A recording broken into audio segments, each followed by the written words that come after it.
तो हमारी story start होती है एक लड़के के साथ जो हमारा एमसी है। उसका नाम सेओजुन किम है। उसकी एज 27 है। उसकी हालत बहुत खराब लग रही है। वो बहुत हैवी मजदूरी वाला जॉब कर रहा है। वह एक नेचुरल अवेकनर है, इसीलिए वह नॉर्मल लोगों से ज्यादा शक्तिशाली है, लेकिन फिर भी वो एक कम पेमेंट वाली जॉब कर रहा है क्योंकि उसके ऊपर एक बहुत बड़ी डेब्ट है जो कि उसके माता पिता के वजह से है, जो मिस्टीरियस तरीके से एक्सीडेंट में मर गए थे। और हमें पता चलता है कि वो डेड मॉन्स्टर ट्रांसपोर्टेशन करने की जॉब करता है और एमसी ये जॉब 9 ईयर्स से कर रहा है। इतना सब होने पर भी वो ये सब अगर संभाल पा रहा है तो बस उसके ड्रीम के लिए जो है टू बिकम प्रो हंटर।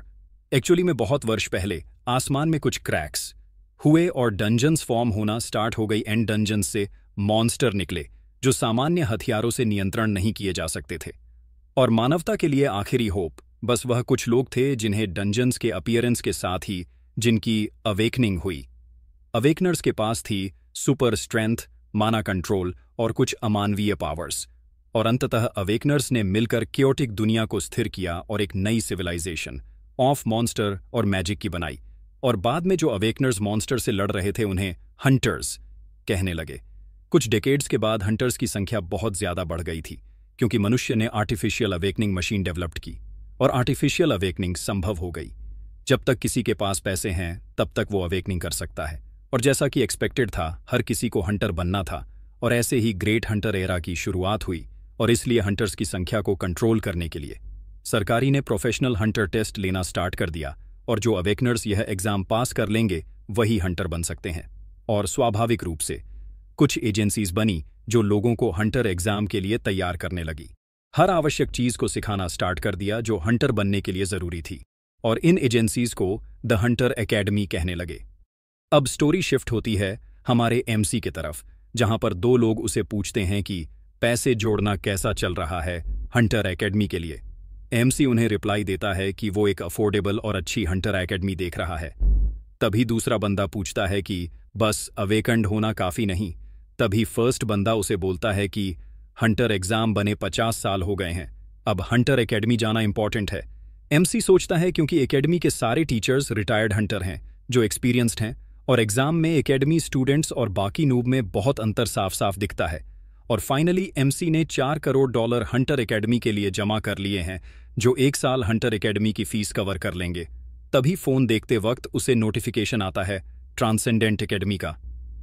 इससे पहले एमसी ने कभी इस एकेडमी के बारे में सुना नहीं था। पर्सनलाइज्ड करिकुलम है और हमारे पास बहुत एक्सपीरियंस्ड इंस्ट्रक्टर हैं और फिर हमें कुछ हैप्पी पास आउट स्टूडेंट्स दिखाए जाते हैं। क्या तुम भी ट्रांसेंडेंट एकेडमी ज्वाइन करना चाहते हो? ये सब देख के एमसी को लगता है ये कितनी अजीब एडवर्टाइजमेंट है, जहां पर सब कुछ बाकी एकेडमी जैसा है पर इंस्ट्रक्टर्स के नाम जो कि बहुत अजीब है। मंकी किंग, बुद्ध, जो कि सब देवताओं के या एंशिएंट हीरोज के नाम है। फिर भी एमसी एक ट्रायल लेक्चर स्टार्ट करता है मंकी किंग का। वह समझता है कि उसका मेन वेपन स्टाफ है जो स्पीयर से अलग नहीं है और अब मैं तुम्हें एक अटैक करके दिखाने वाला हूं। फर्स्ट अपने स्टाफ को आउटवर्ड स्पिन करो, सेकंड स्पिन किए स्टाफ को इनवर्ड लो और एंड में एक पॉइंट पर फोकस करके अटैक करो। और उसके हमले के वजह से पूरा एक पहाड़ गायब हो गया। ऐ देख के एमसी चौंक गया क्योंकि ऐसा कुछ इवन एस क्लास हंटर भी नहीं कर सकते। बाद में एमसी को रजिस्ट्रेशन फीस दिखती है जिसके 0 काउंट करने के लिए वो फोन अपने फेस के क्लोज करता है और फीस उसे $4 करोड़ दिखती है। और ये देख के एमसी सोचता है ये स्कैम है, साले स्कैमर्स। और एमसी अपना फोन बंद करके अपने काम पर लग जाता है वहां पर एक बंदा उसे पूछता है कि तुम कौन सी अकेडमी ज्वाइन करने वाले हो और एमसी उसे आरक अकेडमी कहता है। और बाद में वो बंदा बोलता है मुझे भूल मत जाना फेमस बनने के बाद। और एमसी उसे नहीं भूलूंगा और कहता है कि मेरे मारे हुए मॉन्स्टर्स भी तुम्हें दूंगा, यहां तक कि ड्रैगन और लिच भी।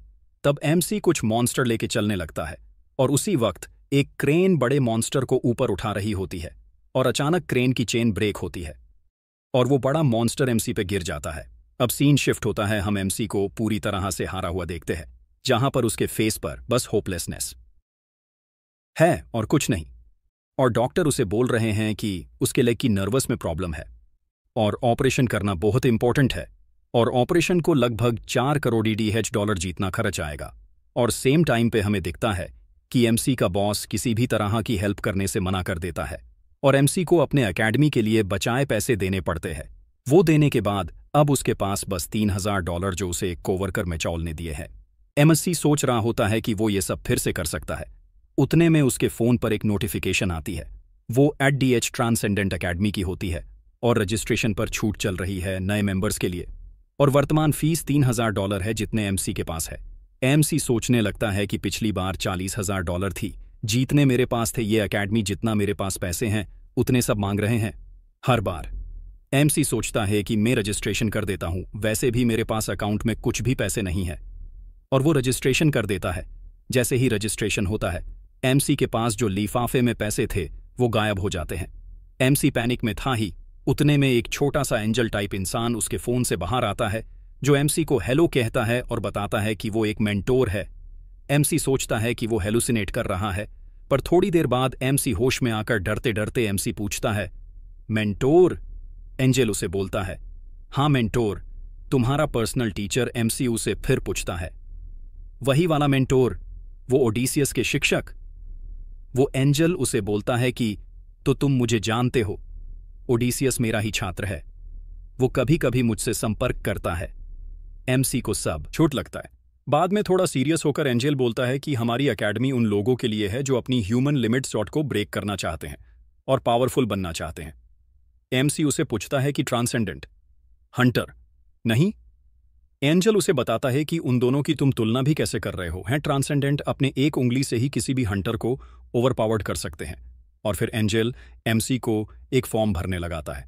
उस फॉर्म में पूछा जाता है कि कौन सी कॉम्बैट ट्रेनिंग करनी है, और फिर उसे उसकी लेवल क्या है ये पूछा जाता है, और एमसी को समझता नहीं कि क्या आंसर करे, और वो एंजेल से हेल्प मांगता है।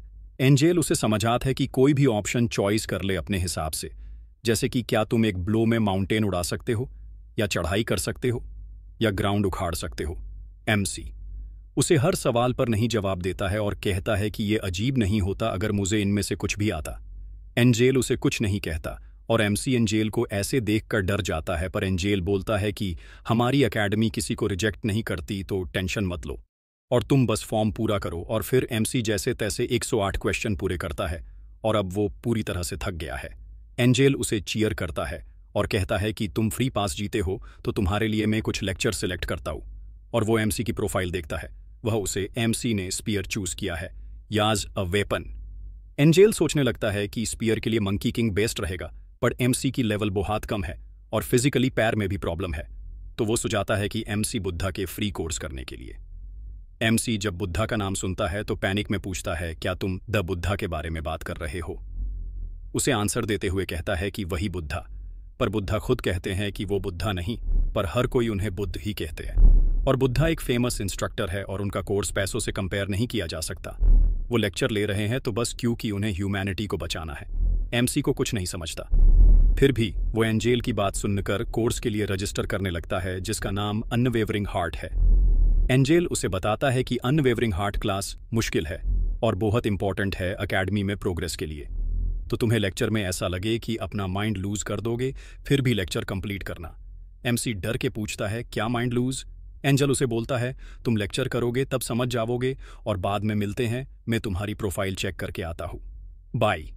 एंजेल चला जाता है। एमसी अकेले सोचकर लेक्चर ज्वाइन कर लेता है, जहां पर एमसी को रियली में बुद्धा क्लास लेते दिखाई देते हैं और वो कहते हैं, क्या दुनिया रियल में एग्जिस्ट करती है? दुनिया एग्जिस्ट नहीं करती, तो फिर तुम भी एग्जिस्ट नहीं करते। एमसी को कुछ भी समझ नहीं आता, उससे लगता है वो स्पेस में कहीं खो गया है, और हमें कुछ टाइम बाद दिखता है उसकी कोर्स प्रोग्रेस 0.06 है और वो पूरी जान खो चुका है। फिर सीन शिफ्ट होता है एक वीक आगे, जहां अब एमसी पूरी तरह से फिट हो गया है और उसे ऐसा देखकर डॉक्टर भी हैरान है, जहां पर डॉक्टर बोलते हैं कि उन्होंने कभी भी इवन हंटर्स को भी अपने 40 ईयर्स के करियर में इतने जल्दी ठीक होते नहीं देखा, और सोचता है ये सब बुद्ध के लेक्चर के वजह से हुआ है, और उसकी कोर्स प्रोग्रेस 1.3% हो गई है।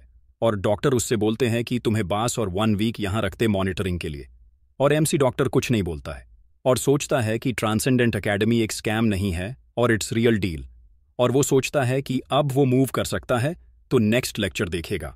चीरोन के लेक्चर का टाइटल है ट्रांसफॉर्मेशन। लेवल ए एमसी को ये लेवल बुद्धा के स्किल से कम लगती है। तभी हमें चीरोन दिखता है, वो एक सेंटर है, मीन्स वो एक हाफ म्यान और हाफ हॉर्स है। और चीरोन ने बहुत सारे फेमस ग्रीक हीरोज को सिखाया है। और चीरोन बताता है कि ये कोर्स कॉम्बैट या किसी स्पेशल बात का नहीं है, पर फिर भी ये तुम्हारे एकेडमी के प्रोग्रेस के लिए इंपॉर्टेंट है और ये किसी भी दूसरे कोर्स से कम नहीं है। और वो बोलता है, now first step to become transcendent. वो चिल्लाता है, उठो और काम करना स्टार्ट करो। ये सुनते ही एमसी अपने बीएड से नीचे गिर जाता है और उसे नोटिफिकेशन आती है अबाउट डेली असाइनमेंट। उसमें 30 kilometre run, 1000 squat pushup, 300 situps, 150 pullups. MC सोचता है एक दिन में इतना कैसे कोई कर पाएगा, वो भी एवरीडे। और डॉक्टर ने भी उसे कोई फिजिकल ट्रेनिंग करने से मना किया है, तो वो सोचता कि वो पहले लेक्चर करेगा और जब वो हॉस्पिटल से डिस्चार्ज होगा तब असाइनमेंट्स करना स्टार्ट करेगा। बट जब वो लेक्चर करने का ट्राई करता है तो उसे नोटिफिकेशन आती है कि you can not attend lecture without doing assignment. MC सोचता है, इन्हें पता भी कैसे लग रहा कि मैंने असाइनमेंट किया या नहीं। एमसी सोचता है उसे डिस्चार्ज होने में बस वीक बचा है, वो उसके बाद ही सब करेगा और अभी के लिए बुद्धा के लेक्चर देखेगा। तभी उसे अपने लेक्चर के साइड में उसके फ्री पैकेज का एक्सपायरी टाइम देखता है, जो कि 83 डेज है। उसके बाद उसे पैसे भरने पड़ डेढ़ेंगे और ये देख के वो असाइनमेंट करना स्टार्ट करता है। वो सोचता है गोड्स भी टाइम लिमिट रखते हैं, इन द एंड ये एक बिजनेस है। उसके पास 19 डेज का था और अब बस 83 डेज बच्चे हैं। एमसी को ये एकेडमी कैसे वर्क करती है ये समझ ही नहीं आ रही। उसने बहुत ट्राई किया पर लेक्चर का प्रोग्रेस ज्यादा स्पीड में नहीं बढ़ रहा और बुद्धा का तो प्रोग्रेस रेट बस 1.3% है। उसे ये समझ ही नहीं रहा कि वो क्या मिस कर रहा है। वो इवन लेक्चर फिर से अटेंड कर रहा है और ये सब 83 डेज में कैसे खत्म कर पाएगा। अब वो रिक्वायर्ड वर्कआउट फॉर असाइनमेंट करने वाला है। उसे वर्कआउट किए बहुत टाइम हो गया है बिकॉज उसे कभी वर्कआउट करने की जरूरत ही नहीं लगी। आफ्टर ऑल वो नोआ ईयर्स से मॉन्स्टर ट्रांसपोर्टेशन में काम करता है और मॉन्स्टर बहुत हैवी होते हैं, इसीलिए उसे कभी एक्सरसाइज करने की जरूरत नहीं लगी। और वो अवेकनर है, इवन फिर भी उसे मैजिक कंट्रोल नहीं आता, पर उसके लिए ये असाइनमेंट इतना हार्ड नहीं होगा। और वो 300 पुशअप मार के उठता है और अपने विंडो में चेक करता है तो कंप्लीशन रेट उसे बस 81 पुशअप कंप्लीट दिखाता है और वो समझ जाता है halfway pushup system count नहीं करता। और वो फिर से पुशअप करना स्टार्ट करता है और धीरे धीरे 300 pushup, 150 pullup, 300 situp, 8000 squats, 30 kilometre run complete करता है। तब तक शाम हो जाती है और हमारा एमसी पूरा थक गया है और वो रोते रोते सोच रहा है वो ये सब हर दिन कैसे कर सकता है। अब सन शिफ्ट होता है कुछ दिन बाद। एक ओल्ड लेडी एमसी को देखकर उसकी तारीफ करती है कि तुम ग्लो कर रहे हो और तुम फिर से एक्सरसाइज करने जा रहे हो क्या? एमसी ओल्ड लेडी को हाँ में जवाब देता है। ओल्ड लेडी उसे चीयर करती है उसके हार्ड वर्क के लिए। तभी हमें न्यूज दिखती है जहां पर बताया जा रहा है कि आज ही के दिन सुबह 5 बजे 4 star monster behemoth suddenly downtown Seoul में अपीयर हुआ। वहां एक न्यू अवेकेंड पर्सन ने उसे मार दिया जो कि गांव हंटर एकेडमी से है। ओल्ड लेडी न्यूज देखकर हंटर्स को थैंक्स कहते हुए एमसी के तरफ मुंह करके उसे पूछती है कि तुम भी एक अवेकनर हो, है ना? एमसी हाँ बोलता है। ओल्ड लेडी फिर उसे पूछती है तो क्या तुम भी कभी टीवी पर आओगे? तभी साइड में बैठा इंसान बोलता है कि कोई भी ऐसे ही टीवी पर नहीं आ सकता और प्रो हंटर ही टीवी पर आते हैं और प्रो हंटर बनना बहुत हार्ड है। और एमसी की तरफ मुंह करके वो इंसान बोलता है कि क्या तुम इवन किसी एकेडमी में भी हो? और नहीं हो तो हंटर बनने का छोड़ दो, वर्कआउट करके तुम हंटर नहीं बन पाओगे। अपने टाइम वेस्टेज मत करो, तुम कभी हंटर नहीं बन पाओगे। एमसी ये सुनते ही गुस्से में उस इंसान को बोलता है कि अपनी एडवाइस अपने पास रखो। और ओल्ड लेडी भी एमसी को सपोर्ट करती है। वो इंसान एमसी को रिप्लाई देते बोलता है कि तुम्हें अपने एल्डर्स की रिस्पेक्ट करनी चाहिए। बट एमसी कुछ कहे बिना ही वो वहां से निकल जाता है और मन में सोचता है कि मैं एक प्रो हंटर बनकर रहूंगा, नो म्याटर, और मुझे ट्रांसेंडेंट एकेडमी पर भरोसा है क्यों कि मैंने खुद ने उनके कोर्सेज का इफेक्टिवनेस देखा है। तभी सीन एक लड्डी डीएचकी पर फोकस होता है जो कहती है उसे हंटर नहीं रहना एनीमोर। और शायद उसने अपने एक एकेडमी खोली थी बट उसे कोई स्टूडेंट ही नहीं मिले और ये सब बोलते हुए उसने बहुत सारे मॉन्स्टर्स को मार दिया यूजिंग सोर्ड। अब हमें एमसी दिखता है जो अपने घर पर आ गया है और वो 2 वीक से हॉस्पिटल में ही था और वो सोच रहा होता है कि नेक्स्ट हंटर एग्जाम को अभी 1 साल बाकी है पर उसके पास अब कुछ भी पैसे नहीं है। एमसी अपना फ़ोन खोलकर असाइनमेंट प्रोग्रेस देखता है और कहता है कि वो असाइनमेंट पर इतना फोकस था कि उसके पास लेक्चर करने का टाइम ही नहीं था। तभी वो बीएड पर बैठे बैठे चीरोन का लेक्चर ओपन करता है। ओपन करते ही चीरोन बोलता है, फाइनली तुम इतने स्ट्रांग हो कि बेबी स्टेप ले सकते हो अब। और वो अब फर्स्ट स्टेप बताता है, टू बिकम ट्रांसेंडेंट, और बताता है कि फर्स्ट स्टेप है सेंस। फिर हमें कोर्स प्रोग्रेस देखती है 5.7% और सीन नेक्स्ट मॉर्निंग के लिए शिफ्ट होता है। और हमें एमसी अपने बॉस से सॉरी बोल रहा है, जिसमें उसकी कोई मिस्टेक भी नहीं थी। आप सब सही सोच रहे हैं, वही एक्सीडेंट जिसमें उसके लेग का प्रॉब्लम हो गया एमसी को वो जॉब पर ले लेता है। एमसी को लगता है कि उसके बॉस को थोड़ी तो गिल्ट फीलिंग है, इसलिए उसे काम पर फिर से ले लिया। अब एमसी एक क्याबिन में बैठकर सोचता है कि वो खाना नहीं खा सकता अगर वो काम नहीं करत, और अगर वो काम करे तो वो लेक्चर नहीं अटेंड कर सकता क्योंकि उसे असाइनमेंट भी करना होगा। और वो सोचता है वो बिना लेक्चर किए ही अगर रिव्यू देकर छोड़ दूं, और इवन उसे कर रात का लेक्चर भी नहीं समझा। तभी एमसी के पीछे से डोर ओपन होता है और मेंचोल अंदर आकर एमसी के पीछे से उसे मारने की कोशिश करता है, पर एमसी बिना देखे डोज कर लेता है। और फिर हमें कल का लेक्चर दिखाया जाता है, जहां पर चेरोन एक्सप्लेन करता है कि इंसान के पास 5 सेंसर होते हैं: vision, hearing, smell, taste and touch. और जरूरत के वक्त स्टिमुलस मिलकर वो सिचुएशन को समझकर एक्शन लेते हैं, पर यह बहुत स्लो प्रोसेस है। और मैं तुम्हें दूसरी ट्रिक सिखाऊंगा, नॉट बाय यूजिंग 5 सेंसेस पर, by using 6th sense, instinct. और वही सेंस यूज करके एमसी ने मानचोएल को डोज किया, जो देखकर मानचोएल बोलता है, क्या तुम्हारे ब्याक में भी आइज है? तुमने मुझे डोज कैसे किया? और फिर सीन शिफ्ट होता है, जहां पर एक ओल्ड वर्कर पूछता है कि क्या तुम श्योर हो कि तुम ये 400 पाउंड का मॉन्स्टर उठा लोगे? एमसी बोलता है, कोई प्रॉब्लम नहीं, मैं कर लूंगा। और मॉन्स्टर ब्याक पर लिए गाते गाते चलने लगता है। ये सब 2 ओल्ड वर्कर टेंशन एमसी देख रहे हैं कि एमसी सही में ठीक है क्या। और दूसरी तरफ एमसी सोचता है कि मेरे पास बहुत एनर्जी है और ब्याक पे मॉन्स्टर लेते जाते वक्त में असाइनमेंट पूरा करने का ट्राई करूंगा। और एक सीट अप मारकर वो अपना फोन देखता है तो सिस्टम उसके एक सीट अप का 3 काउंट करता है। एमसी सोचता है ये सब वेट के वजह से है, और वो सोचता कि और वेट ऐड किया तो क्या होगा, और वो हर किसी से उनके मॉन्स्टर मांगने लगता है और असाइनमेंट करते करते काम करता है। मानचोएल उसे रोकने का ट्राई करता है, पर एमसी उस पर ध्यान नहीं देता। और एमसी सोचता, हाइड वेट मोर काउंट, इसका मतलब वो पैसे भी बना सकता है और टाइम भी सेव कर सकता है। लेक्चर, एक तीर से 2 शिकार। और फिर हमें एमसी अपने घर में अपने बीएड पर सोते हुए दिखता है और वो सोचता है कि उसने वो सब करके गलती कर दी क्योंकि वो अब बहुत थक गया है। पर एमसी खुश है कि उसके पास अब बहुत टाइम है और वो लेक्चर को ऐसे ही नहीं छोड़ सकता। और फिर हमें उसके प्रोग्रेस दिखती है, जो कि चीरोन कोर्स है 9.1% और बुद्धा के कोर्स के 2.5%। और एमसी नया कोर्स देखने का सोचता है और उसके पास पैसे नहीं है तो वो फ्री कोर्स सर्च करता है और उसे मिलता है mountain pulling spearmanship by Siyang Yu conqueror. वो एक वॉरलॉर्ड है, फॉर्म मिथिकल बुक, जो जाना जाता है अपने ओवरवेलमिंग पावर के लिए, और वो एक टाइम पर काउंटलेस एनिमीज को फेस करता था। और वैसे भी ये एक फ्री कोर्स है और बी ग्रेड स्किल है। एमसी लेक्चर ओपन करता है और जैसे ही ओपन करता है टीचर हंसने लगता है, हाँ, और कहता है, मोस्ट पीपल जो ये कोर्स कर रहे हैं वो कचरा है। पर कुछ नहीं, मैं कचरे को आर्ट ऑन एफ स्पीयर सिखाऊंगा तुम्हें। इस स्किल में कोई इनवर्ड आउटवर्ड मूवमेंट नहीं करनी, वो सब नॉनसेंस है। बस स्पीयर लो, उसे स्पिन करो और अटैक करो। और इतने में लेक्चर खत्म हो जाता है और डेली असाइनमेंट की नोटिफिकेशन आती है, जहां पर डेली 5000 बार स्पीयर स्विंग करना है। और एमसी निराश होकर सोचता है, बस टीचर आया, कुछ इंसल्ट्स की और लेक्चर खत्म। प्लस ये असाइनमेंट क्या है, और ये असाइनमेंट डेली क्यों है। और अब मॉर्निंग में सीन शिफ्ट होता है, जहां हमें फिर से वो सेम लड़की देखती है जो एमसी के बॉस से बोलती है, जहां बॉस उसे समझता है कि हमारे यहाँ कोई प्रॉब्लम नहीं है और कोई एक्सीडेंट नहीं होगा। और वो लड़की उसे बोलती है कि तुम जानते हो कि रिसेंटली बेहेमोथ वाला इंसिडेंट, यस गाइज, ये वही सेम केस है जो न्यूज में दिखा रहे थे।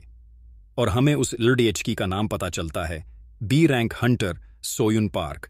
और वो एमसी के वर्क साइट पर बस चेकिंग के लिए आई है और हर कोई उसे ही देख रहा है एक्सेप्ट हमारा एमसी, जो बस अपना काम कर रहा है। तभी वो सुनता है कि कोई बोलता है कि क्या वो सोर्ड स्टार की ग्रैंड डॉटर है, जहां पर हमें सोर्ड स्टार के बारे में सुनने मिलता है कि 100 साल पहले जब डंजन्स ओपन हुए थी और किसी को नहीं पता था कि अवेकनेंट क्या होता है, उस वक्त बस मॉन्स्टर्स ही स्ट्रीट्स पर होते थे और ह्यूमैनिटी का सर्वाइवल रेट बहुत ही कम था और उस वक्त मिंचेल पार्क एक यंग अफगान आया जिसने सिविलाइजेशन को बचाया, और वो ह्यूमैनिटी का एक सच्चा हीरो और सेवियर है। और अब इतने सालों बाद वो भले ही ओल्ड होंगे, पर स्टिल वो इस वन ऑनेफ्ट बेस्ड इन वर्ल्ड हंटर है, और एमसी सोचता है कि एक दिन वो भी वन ऑनेफ्ट बेस्ड हंटर होगा। तभी उसे सोयून पार्क देखती है। तब एमसी मॉन्स्टर के साथ एक्सरसाइज करते देखकर वो सोचती है कितना वियर्ड बंदा है, बट बॉस उसे बोलता है उस पर ध्यान मत दो, वो ऐसा ही है। फिर एमसी मॉन्स्टर के बॉडी को ड्रैप करता है और अब तक वो 60 मॉन्स्टर्स ड्रैप कर चुका है। तभी एक सीनियर वर्कर उसे पूछता है तुम ये कब तक करने वाले हो, और एमसी बोलता है इस सब के पीछे एक पर्पस है और वो ऐसे ही नहीं कर रहा। ये सुनकर वर्कर को ये सब नॉनसेंस लगता है और वो कहता है it's none on of my business, तुम जो चाहिए कर सकते हो। एमसी उसे कहता है कि कुछ नहीं, मैं फिर से आऊंगा और मॉन्स्टर्स के साथ। तभी एमसी कुछ सेंस करता है और वो पीछे मुड़कर देखता है तो उन मॉन्स्टर से एक मॉन्स्टर जिंदा होता है और वो एमसी के फ्रेंड पर अटैक करता है। ये देखकर एमसी पैनिक होकर उसके फ्रेंड का नाम लेता है मंचरोल, और ये एपिसोड यहां पर खत्म होता है। नेक्स्ट एपिसोड जल्द आएगा। उसे बॉस से बोल रही थी। अब वो एक पोल के पास खड़ी है और सोच रही है कि वो फाइनली बच गई उस बॉस से, और उसे ये लीडिंग वाला जॉब पसंद नहीं, और वो सोचती है कि और कितने टाइम तक ये सब करना होगा। तभी हमें कुछ वर्कर्स दिखते हैं जो एक दूसरे से बोल रहे हैं क्या वो सही में स्वॉर्ड स्टार की ग्रैंड डॉटर है, तो उसकी रैंक क्या है, और ये सब पार्क सोयून सुन सकती है। तभी दूसरा बंदा बोलता है कि स्वॉर्ड स्टार की ग्रैंड डॉटर बस भी रैंक पर है। तभी पार्क सोयून सोच रही होती है कि लोगों के लिए भले ही स्वॉर्ड स्टार एक हीरो का नाम होगा, पर मेरे लिए ये किसी बर्डन से कम नहीं। जब से मैंने चलना चालू किया होगा तब से ग्रैंडफादर ने मुझे सीखना चालू किया है, पर स्वॉर्ड स्टार एक बहुत बड़ी दीवार है जो मैं कभी पार नहीं कर पाई, और मेरा ओरिजिनल ड्रीम था टीचर बनने का, पर मेरे ग्रैंडफादर को यह कभी पसंद नहीं आया, और स्वॉर्ड स्टार की ग्रैंड डॉटर कभी नॉर्मल लाइफ नहीं जी सकती थी। मैंने फिर भी एकेडमी खोली, पर जब सबको पता चला कि एकेडमी जो मैंने ओपन की है वहाँ स्वॉर्ड स्टार टीचर नहीं है, हर किसी ने अपना एडमिशन कैंसिल कर दिया, और जितने लोग इनरोल हुए थे वो सब मेरे वजह से नहीं तो स्वॉर्ड स्टार नाम के वजह से, और जितने स्टूडेंट्स बचे थे उनको ग्रैंडफादर ने भगा दिया, और अब मेरी कोई एकेडमी भी है ये किसी को पता भी नहीं है। अगर सिर्फ मेरे पास प्रॉपर स्टूडेंट होते। तभी पार्क अपने ख्यालों से बाहर आकर देखती है कि कुछ वर्कर डर के भाग रहे हैं, मॉन्स्टर मॉन्स्टर चिल्लाते हुए। वो सोचती है क्या मॉन्स्टर कहाँ। तभी सीन एमसी पर फोकस होता है जहां पर मेंचोल के ऊपर के मॉन्स्टर हमला करने ही वाला है, और एमसी को समझ नहीं आ रहा कि वो क्या करे। एमसी सोचता है ये मॉन्स्टर जिंदा कैसे हो गया। तभी मेंचोल एमसी को बोलता है मेरे बारे में मत सोचो, तुम भाग जाओ। एमसी सोचता है मेंचोल मर जाएगा अगर वो भाग जाता है, और नॉर्मल पर्सन कभी कभी किसी मॉन्स्टर को हरा नहीं सकता, और इवन अवेकंड जो माना नहीं यूज कर सकता उसकी भी सेम हालत होगी। और ये तो कोई नॉर्मल मॉन्स्टर भी नहीं है, ये एक माउंटिकोर 4 स्टार मॉन्स्टर है जिसे मारना प्रो हंटर के लिए भी डिफिकल्ट होगा। और एमसी सोचता है वो हंटर पार्क, वो लड़की कहाँ गई, और वो अगर यहाँ पर नहीं है तो इट्स ऑलरेडी लेट फॉर मेंचोल, और वो जब तक यहाँ पहुंचती है तब तक वो मर जाएगा। किसी को तो मॉन्स्टर को मारना ही होगा। तभी एमसी साइड में पड़ी मेटल स्टिक उठाकर मॉन्स्टर की ओर अटैक करने भागता है, और वो जैसे तैसे मॉन्स्टर को मेंचोल से दूर करके उसे भागने बोलता है। तब मेंचोल उसे भी साथ में भागने बोलता है। एमसी सोचता यहाँ पर बांस में है इस मॉन्स्टर को रोक सकता हूँ हंटर्स के आने तक। एमसी उस मॉन्स्टर को देखकर कांपने लगता है, वो पूरी तरह से डरा हुआ है। बूट संभाव वो खुद को संभालते हुए खुद को कहता है कि मूव, डोंट बी अफ्रेड। तभी उसे बुद्धा के कहे वर्ड्स याद आते हैं, और एमसी अचानक शांत हो जाता है, और वो सोचता है कि मैं अब डरा हुआ नहीं हूं। तभी हमें देखता है मॉन्स्टर फुल स्पीड में एमसी की तरफ भाग रहा है, पर एमसी शांत है और मॉन्स्टर को पूरी तरह से ऑब्जर्व कर रहा है।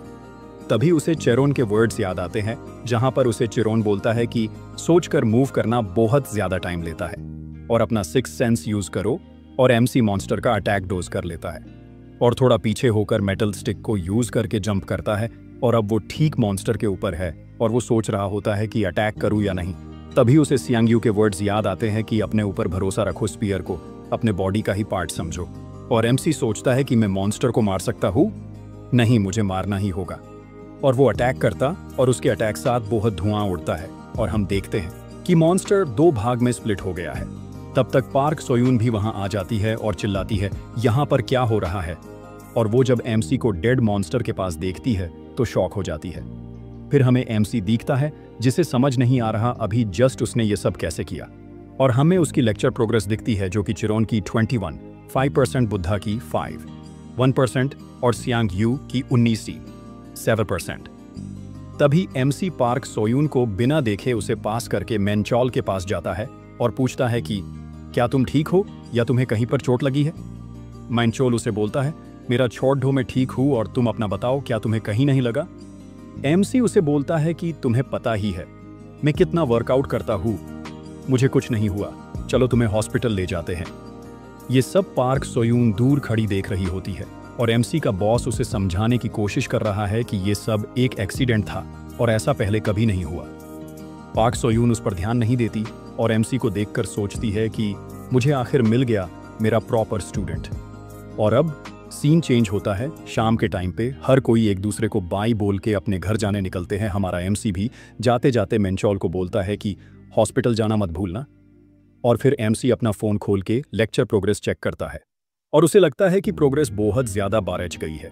और एमसी सोचता है कि ये सब मॉन्स्टर को मारने के वजह से हुआ है, मतलब लेक्चर की प्रोग्रेस बढ़ाने की बेस्ट तकनीक एक्चुअल कॉम्बैट है। बट प्रॉब्लम ये है कि मैं हंटर एकेडमी में एंटर नहीं कर सकता, नहीं तो मुझे टेम्पररी हंटर लाइसेंस मिल जाता और मैं डंजन्स रेड कर पाता, पर मैं नहीं कर सकता। और वो सोचता है क्या मुझे फिर से पैसे जोड़ने होंगे एकेडमी के लिए। तभी उसे पीछे से आवाज़ आती है। वो पार्क सोयून की आवाज़ होती है। वो पूछती है कि क्या तुम थोड़ा टाइम दे सकते हो अपना। एमसी परेशान होकर उसके तरफ देखकर सोचता है ये तो वही हंटर है जो आज वर्क साइट पर थी, स्वॉर्ड स्टार की ग्रैंड डॉटर, पर ये यहाँ क्या कर रही है। फिर भी वो उसे बोलने बोलता है और पार्क सोयून बोलती है मैं सीधा सीधा बोलूंगी, क्या तुम मेरे साथ चलोगे मेरे ग्रैंडफादर से मिलने। एमसी बिना सोचे उसे नहीं बोल देता है, बट पार्क सोयून ऑन एफ कोर्स से तुम नहीं बोलोगे और एमसी उसे बाय बोले के जाने लगता है। तभी उसे समझता है कि एमसी ने उसे नहीं बोला है और वो उसे चिल्लाते हुए बोलती है प्लीज वेट। और पार्क सोयून पूरी तरह से शॉक में है क्योंकि उसके 31 ईयर्स के लाइफ में उसने कभी स्वॉर्ड स्टार का नाम उसने रिजेक्ट करते नहीं देखा और ना ही कभी ऐसा होगा। ये सोचा था, पर आज उसके सामने ये कौन है जो डोंट इवन गिविंग एफ की स्वॉर्ड स्टार कौन है। ये बंदा कुछ वियर्ड एक्सरसाइज करता है और अभी जस्ट इसने एक 4 स्टार मॉन्स्टर को मारा है। भले ही वो मॉन्स्टर पहले से इंजुर्ड था, उसने उसे 2 हाफ में काट दिया। वो सोचती है कि इसे जरूर हंटर बना होगा और वो एमसी को कन्विंस करने का टॉय करने लगती है टू जॉइन उसकी एकेडमी। वो बोलती है कि हमारी एकेडमी भले ही फेमस नहीं है, पर हमारे पास हर इक्विपमेंट है और हमारे एकेडमी में इंस्ट्रक्टर कम है। पर तभी उतने में एमसी उसे काटते हुए बोलता है मुझे किसी हंटर एकेडमी के इंस्ट्रक्शन की जरूरत नहीं है। और पार्क सोयून बहुत फ्रस्ट्रेट होकर बोलती है कि व्हाट इफ तुम्हें स्वॉर्ड स्टार खुद सिखाए। पर एमसी उसके तरफ बिना देखे बोलता है कि मुझे कोई फर्क नहीं पड़ता। पार्क सोयून सोचती है कि ये कौन है जो इवन स्वॉर्ड स्टार को भी कुछ नहीं समझता और बिना सोचे ही रिजेक्ट कर रहा है, जिसके लिए इवन प्रो हंटर्स भी भिख मांगते हैं। और वो फिर से उसे पूछती है कि तुम रिटन एग्जाम का क्या करोगे। एमसी बोलता है कि वो मैं देख लूंगा। तब फाइनली उसे वो बोलती है कि तुम रेड का क्या करोगे, मैंने तुम्हें मॉन्स्टर से लड़ते देखा है, तुम रेड के लिए तैयार हो, पर विदाउट लाइसेंस तुम रेड नहीं कर पाओगे, क्या ये एक वेस्ट नहीं है। एमसी उसे बोलता है कि क्या ये सेम नहीं होगा, तुम्हारे एकेडमी के पास गवर्नमेंट अप्रूवल नहीं है तो तुम भी हंटर लाइसेंस नहीं दे सकते। और तभी पार्क सोयून बोलती है कि हमारे पास गवर्नमेंट अप्रूवल है और तुम अगर मेरी एकेडमी ज्वाइन करते हो तो रेड स्टार्ट कर सकते हो, मैं तुम्हारी हेल्प करूंगी। और तुम जैसा चाहते हो कि तुम्हें कोई नहीं पढ़ाई तो कोई नहीं पढ़ाएगा और तुम्हें सेपरेट रूम दिया जाएगा ट्रेनिंग के लिए और मैं कोई पेमेंट भी नहीं मांगूंगी। ये सुनकर एमसी बोलता है मतलब मुझे बस ज्वाइन करना है, इसका मतलब तुम्हें भी मुझसे कुछ चाहिए होगा। फिर पार्क सोयून बोलती है कि जब तक तुम हंटर एग्जाम पास करते हो और तुम जो भी कंपटीशन ज्वाइन करते हो वो हमारे एकेडमी के अंडर करोगे और तुम जहां पर भी जाओ सबको बताना कि तुम हमारे एकेडमी के स्टूडेंट हो। फिर एमसी सोचता है ये एक अच्छी ऑफर है, इससे मेरे सारे प्रॉब्लम्स सोल्व कर सकता हूं।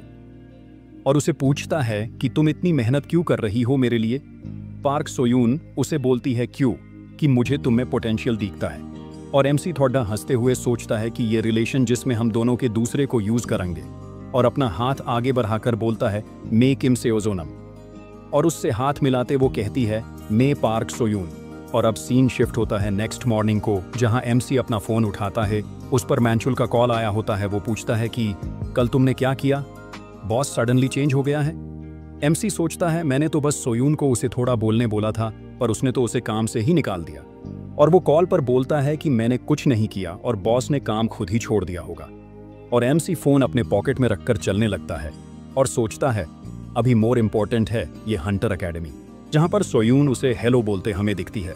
जैसे ही वो एमसी के पास आती है तो उसे वो टेम्पररी हंटर लाइसेंस देती है और एमसी सोचता है मैंने ये इतने जल्दी मिल जाएगा ऐसा नहीं सोचा था, और मैं अभी तक प्रो हंटर नहीं हूँ, पर ऐसा लग रहा है कि ये मेरा फर्स्ट स्टेप है टुवर्ड्स माई ड्रीम। और वो सोयून से पूछता है क्या तुम मुझे सिखाओगी रेड करना। वो उसे बोलती है कि उसकी कोई ज़रूरत नहीं है और फर्स्ट तुम अपना वेपन चूज करो और फिर हम सीधा जा सकते हैं रेड के लिए, और मैंने पहले से अपॉइंटमेंट ले रखी है रेड के लिए। और फिर सीन शिफ्ट होता है जहां पर हमें एमसी और सोयून एक डंजन में कुछ चूहे जैसे मॉन्स्टर को मारते दिखते हैं, जहां पर एमसी आगे चल रहा है और सोयून उसके पीछे। और एमसी उसे बोलता है कि तुम मुझे क्यों फॉलो कर रही हो, तुम भूल गई क्या तुमने वादा किया था कि तुम मेरे किस भी जीच में कोई प्रॉब्लम नहीं करोगी। और सोयून बोलती है तुम मेरे एक ही स्टूडेंट हो और तुम्हें मैं अकेला कैसे छोड़ दे सकती हूँ, और इसे ऐसा सोचो कि तुम्हें स्पेशल ट्रीटमेंट मिल रही है। एमसी उसे बोलता है थैंक यू, और सोयून कहती है मुझे एक सेफ्टी डिवाइस के जैसा सोचो, वैसे इस डंजन में तुमने अब जो चूहे जैसे मॉन्स्टर मार वही है। एमसी सोचता है कि ये मॉन्स्टरस वीक है पर प्रैक्टिस के लिए अच्छे हैं, जहां पर मैं इन पर मेरे मूव्स टॉय कर सकता हूं। और उस मेंटिक्रे जैसे माना डिफरेंस भी कम है और ओरिजिनली अटैक विथआउट माना डिफ्लेक्ट हो जाते हैं, बट मेरे जिसके अटैक विथआउट माना भी अटैक इफेक्टिव है, ये एक आश्चर्यजनक बात है। और एमसी ये सोचते सोचते स्पीड में बाकी मॉन्स्टर्स को मारने लग जाता है। और है अच्छी बात यह है कि उसकी प्रोग्रेस रेट भी BRH रही है हर लेक्चर की। और एमसी सोचता है प्रोग्रेस इतनी नहीं BRH रही जितनी 4 स्टार मॉन्स्टर को मारते वक्त रही थी, पर अगर कुछ चूहे जैसे मॉन्स्टर मारने से BRH रही है तो ये वर्थ है, और वैसे भी मैं डंजन रेड करके पैसे भी कमा सकता हूँ। ये सब सोयूं कंफ्यूजन में देख रही है।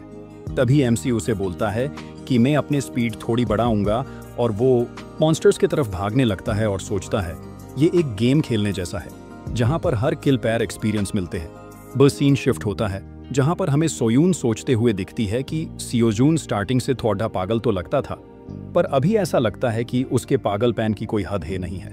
तभी हमें एमसी अपने फोन में देखकर बोलता है कि हीड्रा के जहर को हर बार अवॉइड करना है। और अब हमें फिर से सोयून देखती है जहां पर वो सोचती है कि जैसे हे वो दोनों रेड से वापस आए। एमसी ने अपने फोन के डार्क स्क्रीन पर देखना स्टार्ट कर दिया, और एमसी बहुत घंटों से अपने ब्लैंक स्क्रीन को देखे जा रहा है।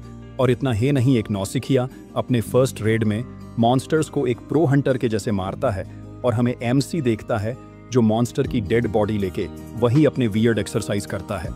ये सब सोच के सोयून टेंशन में आती है और सोचती है क्या मैंने राइट चॉइस की है।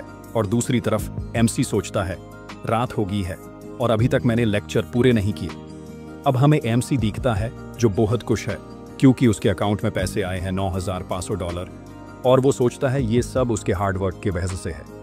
जहां पर उसने बास मॉन्स्टर्स को मारा ही नहीं तो उनको डेस्मिनेटल भी किया। बट प्रॉब्लम ये है कि ये बहुत टाइम लेता है और मेरे कल के लेक्चर भी बाकी रह गए। और एमसी सोचता है क्या मैं मेंचॉल को काम करने बुलाऊं, मैं उस बार ट्रस्ट भी करता हूं और मैं उसे अपने कॉन्टेक्ट में भी रखना चाहूंगा, और खुद की कंपनी चालू करना एक अच्छा आइडिया है। मेरे पास जब टाइम होगा तब मैं उसे कॉल करूंगा, पर भी मैं इतने पैसे का क्या करूंगा। इन्हें सेव करना इंपॉर्टेंट है, पर मैं इन पैसों को अच्छे से यूज करना चाहूंगा। और डंजन राइड पैसे बनाने में बहुत हेल्प करते हैं और लेक्चर की प्रोग्रेस भी इंक्रीज होती। पर अब मॉन्स्टर किल करने पर भी प्रोग्रेस उतनी नहीं बच रही। क्या कोई और वे है प्रोग्रेस फास्ट करने की? क्या कोई और वे होगी तो become a strongest monkey king? तभी एमसी सोचता है अरे है मंकी किंग के लेक्चर, जिसका ट्रायल लेक्चर मैंने एडमिशन वक्त देखा था और अभी तक अटेंड नहीं कर सकता था। बकौसे मेरे पास पैसे नहीं थे, पर अब मेरे पास पैसे हैं। तभी वो मंकी किंग का basic spear and staff control वाला लेक्चर ओपन करता है। उसे नोटिफिकेशन आती है अगर आप ये लेक्चर अटेंड करते हैं तो आपको ग्रेट सेजेस OGP जो एक क्लास स्किल है वो मिलेगी। और एमसी वो देखते ही रजिस्टर पे क्लिक करता है, पर उसे फीस दिखती है जो देखकर एमसी शॉक हो जाता है क्योंकि फीस $27,000 है। और एमसी निराश होकर नीचे बैठकर सोचता है कि इतनी फीस तो मैं प्रो हंटर बनकर भी नहीं संभाल सकता। और एमसी सोचता है मैं इस लेक्चर के बारे में बाद में सोचूंगा, और कुछ ट्रांसेंडेंट एकेडमी पे मिलता है क्या वो चेक करता है। और वो सोचता है मैं अगर लेक्चर अटेंड नहीं कर सकता तो एटलीस्ट मुझे कोई इक्विपमेंट ही मिल जाए और तभी उसे ट्रांसेंडेंट शॉप दिखती है। और जैसे ही एमसी ओपन करता है, वह पर एलिक्सियर, शील्ड, सोर्ड सब है, और सब भले ही कॉपी है पर मिथिकल रैंक है। और एमसी सोचता, इस सब को वो ट्रेनिंग इक्विपमेंट समझते हैं। और एमसी सोचता है, मेरे जैसा इंसान भी बता सकता है कि ये इक्विपमेंट अलग है, और आई गेस ये सब इक्विपमेंट्स ट्रांसेंडेंट ने बनाए होंगे।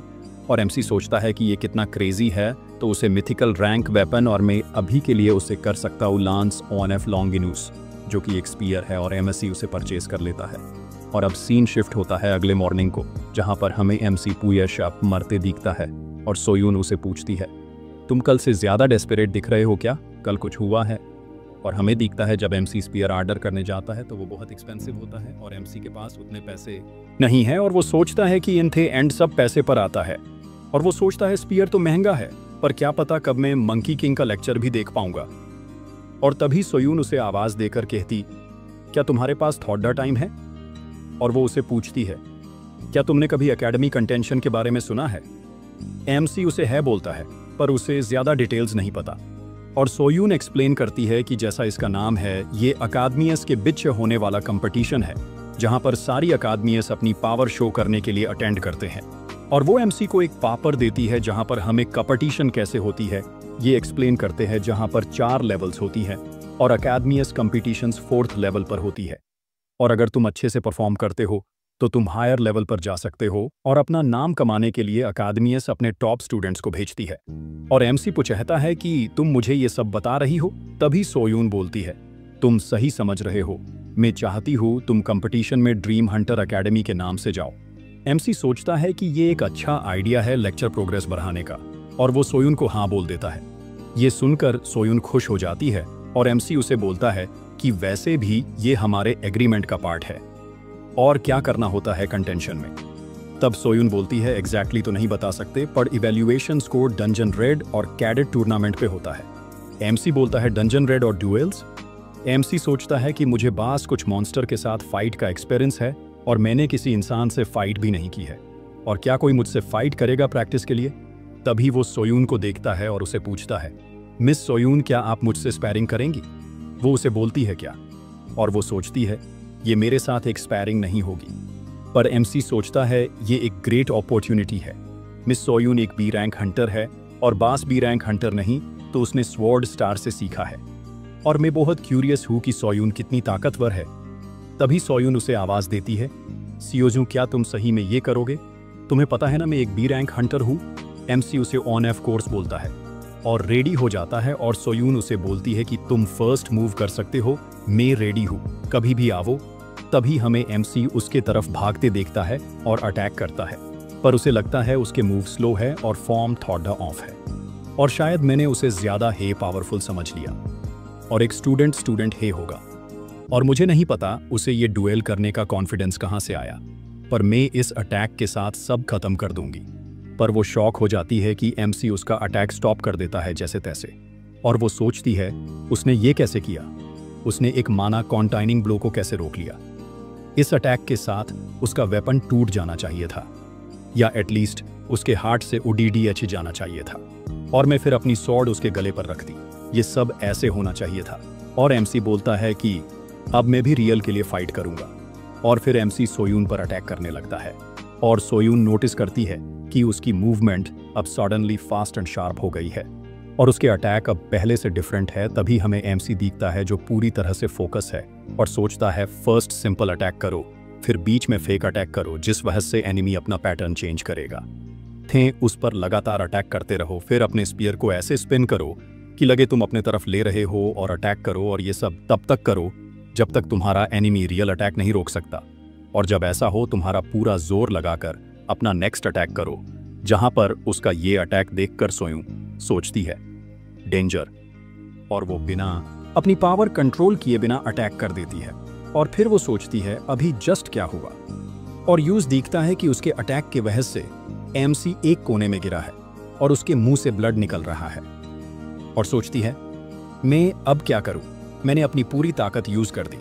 और वो एमसी के पास भागकर जाती है उसे पूछने की क्या तुम ठीक हो। एमसी उठते हुए उसे बोलता है कि मैं ठीक हूं और मैं हार गया। और सोयून सोचती है इसका मतलब ये सोच रहा था कि ये जीत जाएगा, इवन दो ये एक स्टूडेंट और बी रैंक हंटर के बीच डुएल थी। और एमसी सोचता है हंटर से फाइट करना एक मॉन्स्टर से फाइट करने से ज्यादा डिफिकल्ट है और अभी मुझे और सीखना बाकी है। तभी उसका फोन रिंग करता है और एमसी जब फोन उठाता है और अपने प्रोग्रेस देखता है तो सोचता है ये जैसा मैंने सोचता था वैसे ही प्रोग्रेस बढ़ ही। और वो सोचता है कि जैसे मुझे ये फोन बता रहा हो कि डिफरेंट एक्सपीरियंस लो। और वो पूछता है सोयूं से कि आपके पास टूर्नामेंट तक कुछ काम नहीं करने को। सोयूं उसे कहती है शायद। और वो पूछता है जब हम डंजन रेड नहीं कर रहे होंगे क्या तुम मुझसे फाइट कर सकती हो? सोयूं शॉक में पूछती है क्या फाइट? एमसी हंसते हुए बोलता है हाँ फाइट, ये बहुत बड़ी हेल्प होगी। सोयूं सोचती है अभी जस्ट ये बहुत बुरी तरह से हर्ट होता, फिर भी ये और फाइट के लिए बोल रहा है। और क्या फर्क पड़ता है, अगर वो थोड़ा पागल है, वो हार्ड वर्क तो कर रहा है। और वो उसे फाइट के लिए हाँ बोल देती है और सोचती है वैसे भी उसकी हेल्प करूंगी, ऐसा मैंने उसे प्रॉमिस किया था। और वो कहती है मैं मेरा बेस्ट करूंगी और इवन तुम जीते तो पूरा प्राइज मनी भी तुम्हें दूंगी। एमसी कंफ्यूजन में पूछता है प्राइज मनी? सोयूं उसे बोलती है ऑफ कोर्स वो एक कंपटीशन है, प्राइज मनी तो होगा ही। और सोचती है कितना था प्राइज मनी और उसे याद आता है $100,000। एमसी ये सुनकर शॉक हो जाता है बिकॉज उतने ही प्राइज उसे जो स्पीयर चाहिए उसकी है। और वो सीरियसली पूछता है कि कब है टूर्नामेंट, क्या डेट? सोयूं सोचती है इससे क्या हुआ और वो बोलती है अराउंड 2 वीक बचे हैं कंपटीशन को। और वो पूरे जोश में आकर बोलता है हमारे पास बस 2 वीक है क्या? आपके पास सैंड बैग्स है क्या? मैं उन्हें फाड़ के रख सकता हूँ। सोयूं ये सब सुनकर पागल होने लगती है, क्या ये सब मत करो। और एमसी एक बड्डी रॉक लेके सीट अप मरने लगता है।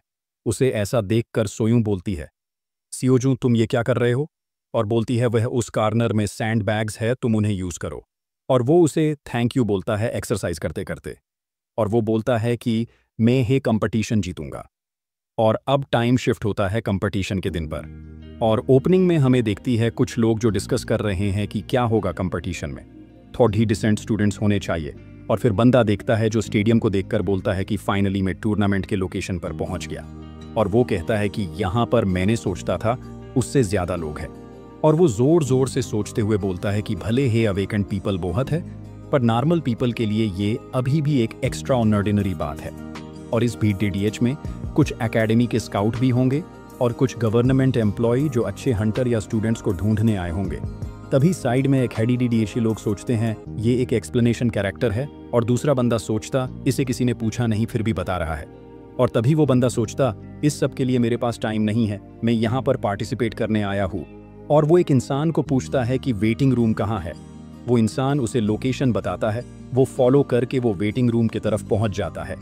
जाते जाते वो बंद सोचता है कि मैं पहले से नर्वस था क्योंकि मैं अकेला हूँ और उसे वेटिंग रूम में और स्टूडेंट्स दिखते हैं जिन्हें देखकर वो सोचता है वो देखो उनके इक्विपमेंट्स, उनकी मसल्स, उनका कॉन्फिडेंस। और वो सोचता है एकेडमी सच में अपने बेस्ट स्टूडेंट्स भेजती है।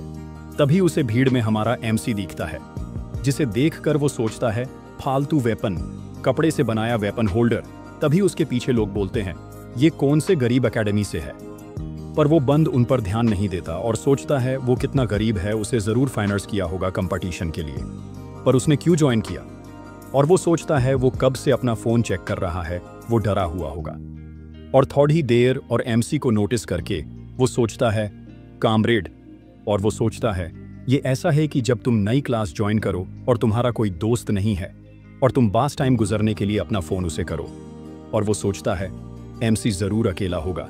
और वो एमसी से बोलता है दोस्त जिसका नाम मुझे नहीं पता, मैं तुम्हारी कंडीशन समझता हूँ। और एमसी सोचता है ऐसा क्यों लग रहा है कि किसी को कोई गलतफहमी हो गई है। और वो जैक एमसी को हेलो बोलता है और खुद को इंट्रोड्यूस करता है कि मेन लीमिंग यहाँ पर कंपटीशन में पार्टिसिपेट करने आया हूँ। एमसी भी खुद का नाम बताता है और फिर ली उसे उसकी बाजू में बैठने के लिए परमिशन मांगता। एमसी उसे है बोलता है। तभी हमें कुछ लोग लड़ते हुए दिखते हैं और ली बोलना चालू करता है कि वो जांग दुकचुल है शायद गोचरी एकेडमी से, और जिसे तुम देख सकते हो कुल्हादी उसका मैन वेपन है। और वो जिससे लॉडीएच रहा है वो ली चुलमिन है फॉर्म मिंट एकेडमी। और मैंने सुना है वो थोड़ा पागल है। और वो 2 डैगर्स उसे करता है। एमसी उसके तरह देखकर सोचता है ये मुझे क्यों ये सब एक्सप्लेन कर रहा है, और मैंने तो इसे कुछ पूछा भी नहीं। क्या ये वो एक्सप्लेनेशन कैरेक्टर में से एक है? और एमसी उसे बोलता है ऐसा लगता है तुम बहुत कुछ जानते हो। और ली बोलता है हाँ मैं इस सब में इंटरेस्टेड हूँ। और तभी एक बंदा चिल्लाता है जो 2 लोग फाइट कर रहे होते हैं उन पर कि तुम चुप क्यों नहीं हो जाते और तुम अकेले नहीं हो इस रूम में। और ये सब सुनते ही सब शांत हो जाते हैं और एमसी सोचता है ये कौन है, जिसके बोलते ही सब शांत हो गए। और ली एक्सप्लेन करता है वो फ्रॉम रेवेनेंट एकेडमी और वो पहले इस कंपटीशन का विनर रह चुका है। और एमसी पूछता है विनर और वो विनिंग कैंडिडेट नहीं है।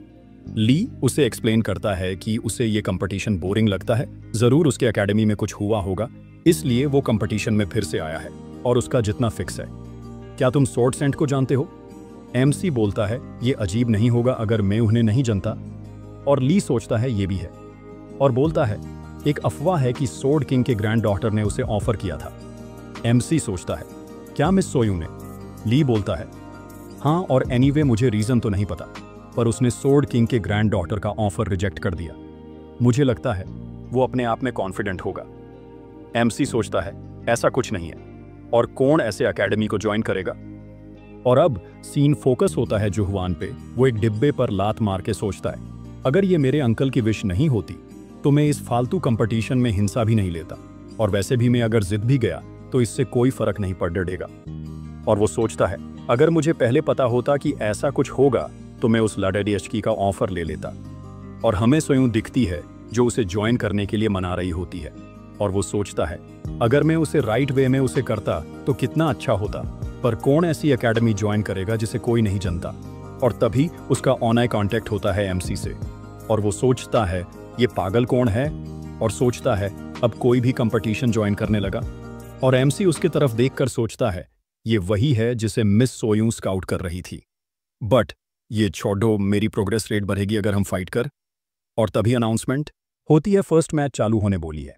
सारे स्टूडेंट्स प्लीज रेडी रहे। और एमसी ये सुनते हैं अपने जगह से उठ जाता है और सोचता है कि 2 वीक से मैं इसके लिए प्रिपरेशन कर रहा था और मैं अपने स्ट्रेंथ में ज्यादा डिफरेंस महसूस नहीं कर सकता, पर बट इंप्रूवमेंट हुए हैं। और मेरे पास रियल लाइफ एक्सपीरियंस है मॉन्स्टर किल करने का और सोयू से फाइट करने का, और मैं अब कुछ भी हैंडल कर लूंगा। और मेरे प्राइज मेरा वेट करना। और फर्स्ट मैच अनाउंस होती है डंजन मेज रेस, और फर्स्ट पार्टिसिपेट है हमारा एमसी। और तभी हमें उसकी लेक्चर प्रोग्रेस देखती है। चरियों लेक्चर 31, 7% बुद्धा, 6, 8% सियांग यू, 33 शोर %। और अब हमें एक बड़ी स्क्रीन के सामने बहुत सारे लोग दिखते हैं और वो बहुत खुश है। तभी एक बंदा किसी को सुनबे बोलकर अपनी ओर बुलाता है। वो बंदा उसके पास जाके उसे बोलता है कि तुमने कार्नर में सीट्स क्यों ली। तभी दूसरी ओर हमें एक इंसान एक टोपी पहने लड़डेचकी को सॉरी बोलते दिखता है, और सुनबे उस तरफ देखता है। तब उसे उसका पार्टनर पूछता है क्या हुआ, क्या तुम उसे जानते हो? सुनबे बोलता है नहीं, मुझे बांस ऐसा लगा कि मैं उसे जानता हूँ। ये छोड़ो, फर्स्ट राउंड की क्या डिटेल्स है? फर्स्ट राउंड मेज रन है जहां पर किसी और कैडेट्स पर अटैक करना मना है और बास एस्केप करना ऑब्जेक्टिव है, जहां पर अपनी वे ढूंढना एक स्किल है जो हंटर्स के लिए इंपॉर्टेंट है। और इससे फर्क नहीं पड़ती रिश्ता कि ये एक छोटा कंपटीशन है। तुम्हें लगता है वो नॉर्मल डंजन बनाएंगे, उल्टा उस मेज में मॉन्स्टर्स हैं और मॉन्स्टर को मारने से हिंट्स मिलेंगी और वो कलेक्ट करके तुम मेज से बाहर निकल सकते हैं। ये एक वे है हंटर्स को टेस्ट करने का। और इधर साइड इस बार कैडेट्स बहुत स्किल्ड है। तभी वो साइड वाला बंदा बोलता है सुनबे उस तरफ देखो, और हमें दिखता है कि उस बंदे ने एक बेयर जैसे मॉन्स्टर को मार दिया विथआउट ज्यादा स्ट्रेंथ यूज किए। और सुनबे सोचता है कैसे कोई उसके मूवमेंट्स को एक कैडेट्स के मूवमेंट्स कह सकता है। वो एक दूसरे ही लेवल पर है, मेरे जैसा नौसिखिया भी ये बता सकता है। तभी हमें पता चलता है कि टोपी में कोई और नहीं, हमारी सोयू है। और वो सोचती है कि वो जुहवान है और वो कंफर्म्ड विनर है। और तभी वो जो से कुछ बोल ही रही होती है। सुनबे उसके तरफ देखता है और वो अपना मुंह छुपाने लगती है। और सोयू सोचती है मैं किसी को पता नहीं लगने दे सकती कि मेन स्वॉर्ड्स स्टार की ग्रैंड डॉटर हूँ, नहीं तो मैं ये कंपटीशन शांति से नहीं देख सकती। और वो सोचती है कि एमसी क्या कर रहा होगा। तभी हमें स्टाफ पकड़े एमसी दिखता है और वो सोचता है जैसा मैंने सोचा था, हमें दीवार नहीं तो डेट सकते और मैं बस ये रास्ते यूज कर सकता हूँ। और वो दीवार को हाथ लगते आगे बढ़ने लगता है और सोचता है अगर मेन मेरा अटैक यूज करता हूँ 2 टाइम्स तो दीवार तो डेच सकता हूँ। तभी उसके सामने 3 डायरेक्शंस आती हैं और वो सोचता है मेज को पार करने का मोस्ट कॉमन तरीका है कि मैं एक साइड दीवार के हाथ रखकर चलता जाऊं और आखिर में बाहर पहुंच जाऊं। पर ये फिक्स नहीं कब तक पहुंचूंगा। तभी वो लेफ्ट साइड जाता ही रहता है। पार उसे कुछ सेंस होता है, उसे समझता नहीं ये क्या हो रहा है। पार जिस पाथ पार वो चल रहा है उसकी अपोजिट वाली पाथ चूज करे, ऐसा उसे लगता है जैसे कि कोई उसे पाथ बता रहा हो। और वो सोचता है मेन भी ये सिक्स्थ सेंस का पार्ट है जो चीरोन ने बताया था। और वो सोचता मुझे कुछ पता नहीं पार, शायद मुझे अपने इंट्यूशन पर भरोसा रखना चाहिए। और थोड़ी देर चलने के बाद एमसी सोचता है ये अजीब है, जब मैं अनाउंसमेंट्स सुनता हूँ तो लगता है कि बाकी स्टूडेंट्स बहुत मॉन्स्टर से लड़ियाच रहे हैं और कुछ हार भी रहे हैं, पार मुझे कोई मॉन्स्टर क्यों नहीं मिल रहा। और वो सोचता है क्या मेरी इंट्यूशन मॉन्स्टर्स को अवॉइड कर रही है। और वो सोचता है अगर ये सच है तो क्या जब मैं 100% लेक्चर खत्म करूंगा तब क्या मैं फ्यूचर देख सकूंगा, जैसे कि मेरा एनिमी नेक्स्ट क्या अटैक करेगा। तभी उसकी पीछे से उसे एक आवाज आती है, क्या तुमने सुना बी केयरफुल, हमें नहीं पता कब और कहां से मॉन्स्टर आने वाले हैं। और वो बिना पीछे देखे बोलता है मुझे पता है। और एमसी सोचता है भले ही मैं मॉन्स्टर्स से नहीं मिला पार लोगों से मिलता हूं, जैसे कि ली। और तभी ली बोलता ही तुम इतनी देर से कॉन्फिडेंस के साथ चल रहे हो जैसे कि तुम्हें कुछ पता है। एमसी उसे बोलता है ऐसा कुछ नहीं है और मैं बस अपनी फीलिंग्स पार चल रहा हूं। और ली बोलता है ऐसा चलना डेंजरस है और हम मेज में खो सकते हैं, अभी से मैं लीड करूंगा। और वो एमसी को वही सिंपल तकनीक बताने लगता है, लेफ्ट हैंड और राइट हैंड रूल वाली। एमसी उसे बोलता है कि वैसे बहुत वक्त लग जाएगा। और ली बोलता है फिर तुम अगर फीलिंग्स पार चलोगे तो लॉस्ट हो जाओगे। और एमसी बोलता है तो ठीक है, तुम अपने रास्ते जाओ, मैं अपने, और वैसे भी तुम मुझे क्यों फॉलो कर रहे हो। और ली बोलता है क्योंकि हम कैमरेड्स हैं जो सेम सिचुएशन में है। और एमसी बोलता है क्या। और ली बोलता है मैंने कंपटीशन में खुद से भाग लिया है और मैंने जब तुम्हें देखा तो मुझे लगा कि तुम भी अकेले हो मेरे जैसे। और एमसी सोचता है इसीलिए ये मुझसे वेटिंग रूम में बोल रहा था। और तभी ली बोलता है ये अच्छा नहीं होगा अगर वीक लोग एक साथ रहे। और एमसी सोचता है वीक, और मैं भले ही बाहर से मैं इतना स्ट्रांग नहीं लगता पर इतना वीक। और ली बोलता है और तुम इतना हार्ड वर्क कर रहे हो तो मैं तुम्हें कुछ अच्छा दिखाऊंगा। और वो अपना फोन खोल के एक LDHQ का फोटो दिखता है और बोलता है कि ये मेरे सिस्टर है, क्यूट है ना। एमसी सोचता है क्या, मुझे नहीं पता वो किसके जैसी दिखती, पर वो क्यूट है और मैं जा रहा हूं बाई। तभी ली उसके पैर पकड़ DH उसे बोलता है ऐसा मत करो। और ली को ऐसा देखकर एमसी सोचता है ये नॉर्मल है, इवन तुम अवेकनर हो, ऐसे प्लेस पर डर जाओगे। और तभी ली बोलता है ये डेंजरस होगा, अकेले जाना। और एमसी सोचता है कि भले ही ये ज्यादा बोलता है पर कुछ भी उसे ये फेस करना होगा हंटर बनने के लिए। और एमसी बोलता है तुम कब से बोल रहे हो अकेले अकेले, क्या तुम्हारे पेरेंट्स और सिस्टर तुम्हें चीयर करने नहीं आए। तब ली बोलता है मेरे पेरेंट्स कब के मर गए और अब मेरे बस मेरी सिस्टर है। और ये सुनकर एमसी को अपने पुराने दिन याद आते हैं, मिस सोयूं से मिलने से पहले वाले। और ली सोचता है मैंने शायद उसे ये बताकर गलती कर दी, ये अनकंफर्टेबल हो गया। और वो बोलता है सॉरी, मैं बस बोल रहा था ये सब बहुत टाइम पहले हुआ था और मेरी सिस्टर बहुत यंग है यहाँ पर आने के लिए। और एमसी बोलता है तुम सही थे कैमरेड इन सिमिलर सिचुएशन, और तुम मुझे फॉलो करना चाहो तो कर सकते हो। और मैं तुम्हें पहले ही बता दूं प्राइज मनी मेरा है, उसमें हमारे टीम का कोई HQ नहीं। और ली उसे बोलता है ठीक है साथ जाते हैं। और एमसी बहुत तेज चलने लगता है। ली बोलता है इतना स्पीड में कैसे जा रहे हो। एमसी बोलता है तुम्हें ही मुझे फॉलो करना था। ली बोलता है वो मैं समझ गया, पर ऐसा रश करना डेंजरस है कहीं पर भी। और ली सोचता है क्या एमसी इतना कॉन्फिडेंट है अपने स्किल्स पे जो आगे बढ़ता जा रहा है, जैसे कि उसे पहले पता है कहां जाना है। और तभी ली बोलता है ये एक डेड एंड है और फाइनली मैं तुम्हारे करीब हूं। और तभी एमसी थोड़ी ही देर सोचकर दीवार को धक्का देता है और दरवाजे के जैसे वो ओपन हो जाता है। ली बोलता है ये तुम क्या कर रहे हो। और तभी हम अनाउंसमेंट सुनते हैं कि फर्स्ट पर्सन जिसने मेज को कंप्लीट किया वो है किम सियोजू। हर कोई सोच रहा होता है कि वो जुहुआन है, पर वो तो अभी भी मॉन्स्टर्स से लाडी रहा है। और हर कोई एमसी का नाम सुनकर शॉक है, इवनली खुद भी उसे इस बात पर विश्वास नहीं हो रहा। और एमसी सोचता है ये कितना वास्ते था, मुझे कोई मॉन्स्टर नहीं मिला। और इसके साथ फर्स्ट लेवल कंप्लीटर होती है और हमें पता चलता है कि एमसी ने बस फर्स्ट रैंक ही हासिल नहीं किया तो उसने रिकॉर्ड तोड़ दिया है। अब जो पहले 1 घंटा 4 मिनट 34 सेकंड्स था और एमसी का डंजन रिकॉर्ड 26 मिनट 12 सेकंड्स है। और अब हमारी स्टोरी शिफ्ट होती है जहां पर हमें ली दिखता है जो सोच रहा है आखिर ये सब हुआ कैसे। मैं बस एमसी से मिला, मैंने सोचता हम साथ में वर्क करके कैसे तो बस मेज से बाहर निकल जाएंगे, पर यहाँ पर तो मैं सेकंड रैंक पर हूँ और वो फर्स्ट रैंक पर। और तभी हमें बाकी लोग बोलते दिखते हैं कि तुमने सुना फर्स्ट प्लेस वाले ने मेज बस कुछ मिनट्स में कंप्लीट कर दी। दूसरा बोलता है क्या ये इवन पॉसिबल है। उसे रिप्लाई देते वो बोलता है, मैंने उसकी अकादमी देखी, उसका नाम ड्रीम अकादमी है, पर मैंने ये नाम फर्स्ट टाइम सू। क्या ये पॉसिबल है कि एमसी किसी बड़े इंसान का बेटा हो? और अब सीन शिफ्ट होता है रेड हेरेड गाय ली जुहवान पर। सबको लग रहा था कि वही फर्स्ट प्लेस पर होगा, पर वो तो थर्ड प्लेस पर है, नॉट इवन सेकंड। और हमें एमसी देखता है जो अपने फोन में देख रहा है, और वो ऊपर देखता है तो उसे जुहवान दिखता है। एमसी सोचता है, ये यहां पर क्या कर रहा है? क्या इसे मुझसे कुछ कहना है? वो ये मुझे घूर क्यों रहा है? और ली जुहवान थोड़ा हंस कर बोलता है कि तो ये बस उसका लक था। और फिर बाकी सब सोचने लगते हैं और बोलते हैं, ये सही है, ये सब उसके लक के वजह से है, नहीं तो कोई फालतू अकादमी से कोई आकर कैसे फर्स्ट रैंक ले सकता है? काश मेरे पास भी ऐसा लक होता।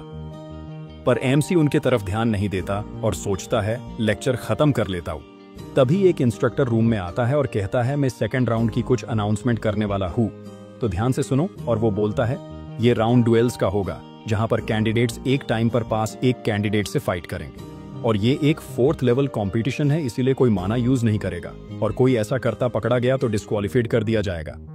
है पर माना बस दूसरे पर यूज नहीं करना है, पर तुम अपने बॉडी पर यूज कर सकते हो बॉडी स्ट्रेंथेनिंग के लिए। और एक बात, अगर जजेस को लगे कि कैंडिडेट फाइट नहीं कर सकता तो फाइट स्टॉप दी जाएगी। तो सब लोग ये सब ध्यान में रखो। और एमसी सोचता है, फर्स्ट राउंड में टोटल 32 लोग पास हुए, और अब सेकंड राउंड में नेचुरली 32 से स्टार्ट होना चाहिए, तो इसका रिजल्ट कैसा होगा? और इंस्ट्रक्टर बोलता है कि अगर कोई और प्रश्न नहीं है तो हम कौन किससे फाइट करेगा वो बता देते हैं। तभी एक बंदा अपना हाथ ऊपर के बोलता है, मैं कंपटीशन से बाहर होने चाहता हूं। और अब सीन शिफ्ट होता है हमारी प्यारी सोयू पर, जो सोचती है कि अभी मैं पकड़ी जाती। जहां पर हमें दिखता है वो स्टेडियम वाला बंदा आकर सोयू से पूछने ही वाला होता है, और उसे देखकर वो डर जाती है। और वो सोचती है जब सब शांत हो जाएगा तब मैं फिर से जा सकती हूँ राउंड 2 देखने। तभी सोयू देखती है कि कुछ लोग काउंटर पे लड़ाई कर रहे हैं मैच लाइन आपको लेके। वो बोल रहे कि तुम्हाने कहा था वहां पे टोटल 32 लोग हैं, पर तुम सेमीफिनल्स से स्टार्ट कर रहे हो। और क्या मतलब, हर कोई कंपटीशन से अपना नाम निकाल रहा है। और वो लोग बोलते हैं, ऐसे तो कंपटीशन में कुछ मजा ही नहीं रहेगा। और हमें पता चलता है वो सब गैम्बलिंग वाले हैं। और एक टकला इंसान बोलता है, मैं कहूंगा कि तुम गिव अप कर दो, वैसे भी कंपटीशन ली जुहवान जीतेगा। और सब सोचते हैं, कोई भी दिमाग वाला इंसान क्यों किसी दूसरे पर पैसा लगाइएगा। तभी कोई एक बैग काउंटर पर रखकर बोलता है, $1 मिलियन किम सियोजून पे। और ये सुनकर कोई शॉक हो जाता है और पूछता है, क्या तुम पागल हो? वो लड़का कुछ भी नहीं है उसका, बस फर्स्ट राउंड में लक अच्छा था और कुछ नहीं। और वो वैसे भी किसी अच्छी अकादमी से भी नहीं है। और ये सब सोयून देखकर सोचती है, वो इंसान कौन है? और हमें फिर से एमसी दिखता है जो सोचता है, कुछ वक्त पहले सब ठीक चालू था, पर जब एक इंसान ने अपना नाम निकल लिया कंपटीशन से, तभी एमसी सोचता है, फॉरफिट। तभी उसे ली बोलता है कि ये सब कॉमन है, 4th लेवल कंपटीशंस में क्यूकिन थी, एंड जो टॉप कैडेट्स होते हैं वही विनर होते हैं। और तभी 2 लोग बोलते दिखते हैं कि एक बार अगर तुम जुहवान से लड़ो तो वो ये नहीं सोचता कि ये कंपटीशन है, और वो तुम्हें तब तक मरेगा जब तक तुम्हें कोई सीरियस चोट ना लग जाए। मैं कभी उससे फाइट नहीं करना चाहूंगा। और वैसे भी ये एक लॉ लेवल कंपटीशन है, और अगर हमें कोई सीरियस इंजरी हो गई तो रिस्पॉन्सिबिलिटी कौन लेगा? और ध्यान से देखो, यहाँ पर बहुत सारे और स्टोरंग लोग भी हैं।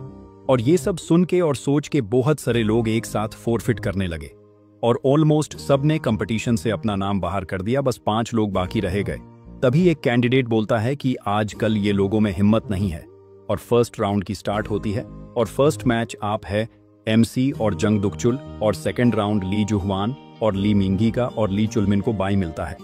तभी एमसी सोचता है, मेरी फर्स्ट मैच है और मैं ये जीतूंगा तो फाइनल्स तक पहुंच जाऊंगा। तभी वो देखता है कि ली कांप रहा होता है। उसे एमसी हंसते हुए पूछता है, तुम कांप क्यों रहे हो? ली उसे रोते रोते बोलता है, क्या तुम्हें डर नहीं लग रहा? और तुम्हारा छोड़ो, मेरी तो फाइट ली जुहवान से है। और एमसी उसे शांत होकर बोलता है, तुम डर हो कि तुम हार जाओगे, वो भी फाइट से पहले? और ली बोलता है, मुझे पता है, रिजल्ट्स फाइट से पहले। और एमसी उसे बोलता है कि फिर तुम भी अपना नाम हटा लो कंपटीशन से। ली बोलता है, वो मैं नहीं कर सकता।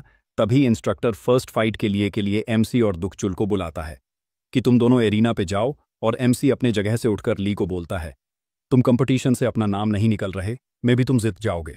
और तभी ली उसका हाथ पकड़कर उसे बोलता है, क्या तुम्हें सच में डर नहीं लग रहा? एमसी उसे बोलता है, जरा सा भी नहीं। और अगर मैं सोचूं तो क्या पता कितना एक्सपीरियंस मुझे मिल सकता है उससे। ली सोचता है इसका क्या मतलब है, और एमसी जाते जाते बोलता है मैं अभी आया फाइट करके। आउट तभी हमें स्टेडियम दिखता है जहां पर अनाउंसमेंट हो रही है फर्स्ट राउंड के लिए, जहां पर अनाउंसमेंट होती है कि 63 लोगों ने कॉम्पिटिशन में हिस्सा लिया था और अब बस 5 लोग बचे हैं और फर्स्ट राउंड होने वाला है। नए रिकॉर्ड होल्डर इन मेज मॉन्स्टर एमसी और जंग दुखचुल फ्रॉम गोचरी अकादमी के बीच।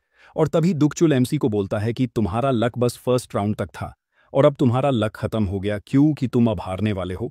और एमसी बोलता है वो देखा जाएगा। और तभी फर्स्ट राउंड स्टार्ट हो जाता है और हमें दिखता है कि दुखचुल एमसी की तरफ भागते बोलता है कि तुम ये सब रिग्रेट करोगे, देख लेना। पर एमसी पूरी तरह से शांत है। और तभी सीन शिफ्ट होता है ली की तरफ, जो सोचता है कि क्या एमसी ठीक होगा। और वो सोचता है ये टाइम दूसरों के लिए डरने का नहीं है, क्योंकि मैं आखिरकार जुहवान को फेस करने वाला हूं। और तभी ली सोचता है एमसी को क्यों नहीं समझता कि हम इन बड़ी अकादमी के स्टूडेंट्स के सामने कुछ नहीं है। ये सब बोलते हुए वो बहुत डरा हुआ होता है। तभी सब शॉक होकर टीवी पर एमसी के मैच की तरफ देखते हैं और हमें पता चलता है कि मैच बस कुछ टाइम में ही खत्म हो गई और विनर है अपना एमसी फ्रॉम ड्रीम अकादमी। ये देखकर ली खुश हो जाता है और दूसरी तरफ जुहवान बोलता है ये सब कचरा है जो एक दूसरे से लड़कर खुद को स्ट्रांग समझ रहे हैं। तभी ली अपने जगह से उठकर सोचता है मैं भी जीत सकता हूं, और उसे ऐसा देखकर जुहवान को गुस्सा आता है। और अब हमें एमसी की फाइट दिखाई जाती, जहां पर वो बुल हेलमेट वाला एमसी पर अपनी कुल्हद्दी से अटैक करता है, पर अमिकी उसे बहुत सिंपली डोज कर लेता है। ये देखकर दुखचुल सोचता है ये क्या हो रहा है। वो सोचता है कि वो कब से बिना रुके अटैक पे अटैक करता जा रहा है, पर एमसी को कुछ है नहीं रहा और हर अटैक वो सिंपली डोज कर रहा है।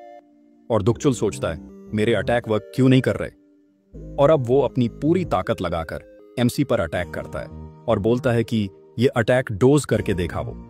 पर दुखचुल ये देखकर शॉक हो जाता है कि एमसी ने बस उसका अटैक डोज नहीं किया तो उसने उसकी कुल्हाड़ी भी रिफ्लेक्ट कर दी, जो कुछ दूर जाके गिर गई। ये देख के दुखचुल डर जाता है और अपनी हार मान लेता है। और तभी अनाउंस होता कि फर्स्ट मैच का विनर है किम सियो जू फ्रॉम ड्रीम अकादमी। पर एमसी बिल्कुल खुश नहीं है क्योंकि उसकी प्रोग्रेस रेट ज्यादा इंक्रीज नहीं हुई। और वो सोचता है इसीलिए तो मैं कंपटीशन में यहां था अपनी प्रोग्रेस बढ़ाने के लिए। क्या मैं बाकियों से लड़ूंगा तो मेरी प्रोग्रेस बढ़ेगी। पर बहुत सारे स्टूडेंट्स ने तो फोरफिट कर दी मैच। और हमें दिखता है उसके फ्री पास को खत्म होने में अब 52 दिन बचे हैं और वो सोचता है मैं कैसे इतने लेक्चर्स पूरे करूंगा। और शायद उसे कंपटीशन की विनिंग अमाउंट लेक्चर पे खर्च करनी होगी और वो वेपन नहीं ले पाएगा। तभी हमें ली दिखता है जो एमसी को आके बोलता है कि मैंने तुम्हारी मैच देखी, और बोलता है कि मुझे नहीं पता था तुम इतने स्ट्रांग हो। और एमसी सोचता मैंने कब कहा मैं वीक हूं।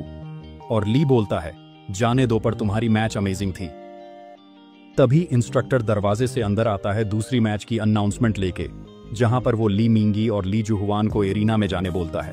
तभी ली एमसी को बोलता है तुम्हें याद है कैसे मैंने तुम्हें कहा था मेज की हम दोनों सेम हैं, पर मुझे पता नहीं क्यों पर ऐसा लगा कि हमारे बीच कुछ है। और जब तुमने दुखचुल को हराया तब मैं भी हैप्पी हुआ, जिसे कि मैं खुद जीता हूं, पर सेम टाइम पर मैं जेलस भी हुआ।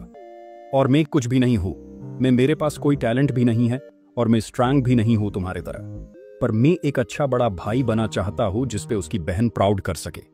तभी इंस्ट्रक्टर ली को फिर से आवाज देता है और ली मैच के लिए जाने लगता है। उसे एमसी ऑल द बेस्ट बोलता है और उसे बोलता है लेट्स मीट इन फाइनल्स। और हमें एरिना का सीन दिखता है जहां ली खुद को समझा रहा होता है कि वो ये कर सकता है।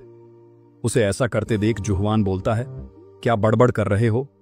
और वो सोचता है हर कोई आज मुझे गुस्सा दिला रहा है और पहले से मैं इस छोटे कंपटीशन में हिस्सा नहीं लेना चाहता था। और तभी रेफरी बोलता है मैं फिर से रूल बता देता हूं, पर जुहवान रेफरी पर ध्यान नहीं देता और सोचता है ये फालतू कैंडिडेट मुझसे लड़ने वाला है, मैं बस देख के बता सकता हूं कि ये बस एक शिकार है जिसे बस मरना है मेरे हाथों से। एक शिकार जो फूड चैन में सबसे नीचे है, मेरे लिए जो टैलेंटेड है उसके लिए ये बस ये फूड है। और ये बस लक के वजह से सेकंड राउंड तक आया है, इसे अपनी जगह पता होनी चाहिए। और दोनों राउंड में मैं फर्स्ट होना चाहिए था क्योंकि मैं इन सबसे स्ट्रांग हूं, वैसे भी ये सब एक कचरा है और फिर भी ये कचरा मेरे सामने खड़ा है। और क्या ये सच में सोचता है कि ये जीत सकता है मुझसे। तभी जुहवान रेफरी को बोलता है मैच स्टार्ट करो। तभी मैच के स्टार्ट के लिए अनाउंसमेंट होती है और ली सोचता है मैं ये कर सकता हूं जस्ट सियोजुंग के जैसे। और दूसरी तरफ जुहवान सोचता है कोई जरूरत नहीं है इस टूर्नामेंट को और बढ़ाने की और मैं इसे अभी खत्म कर दूंगा। और वो ली पर अटैक कर देता है। उसके अटैक को ली जैसे तैसे रोक लेता है, पर जुहवान उसे बोलता है, तुम एक कीड़े हो और एक कीड़े जैसे ही एक्ट करो। और वो अपने सोर्ड के बैक हैंडल से ली के पेट में मार देता है। ली के मुंह से खून आता है और उसका गॉगल्स भी निकल जाते हैं और वो नीचे बैठ जाता है। पर ली सोचता है मैं हार नहीं मान सकता, और वो अपने सोर्ड के सहारे उठने का चालू करता है। और वो सोचता मुझे एक अच्छा बड़ा भाई बना है, स्ट्रांग बना है, सियोजू के जैसे। और वो उठ जाता है और सोचता है मुझे पता है ये मुझसे ज्यादा स्ट्रांग, फिर भी मुझे ये करना ही होगा। बस एक अटैक और वो जुहवान की तरफ अपनी सोर्ड घुमाता है, पर जुहवान को कुछ फर्क नहीं पड़ता और हमें थोड़ा धुआं उड़ते दिखता है। और नेक्स्ट सीन में ली जमीन पर गिरा हुआ होता है और सब बोलने लगते हैं जैसा सोचा था। वो लड़का जुहवान के सामने कुछ भी नहीं है, पर हमें जुहवान दिखता है जिसके फेस पर एक स्कार हो गया है ली के अटैक के वजह से। और वो सोचता है ये एक कीड़ा मुझे हर्ट कर सकता है और बहुत गुस्से में है। और तभी ली रेफरी को बोलता है मैं फोरफिट कर रहा हूं।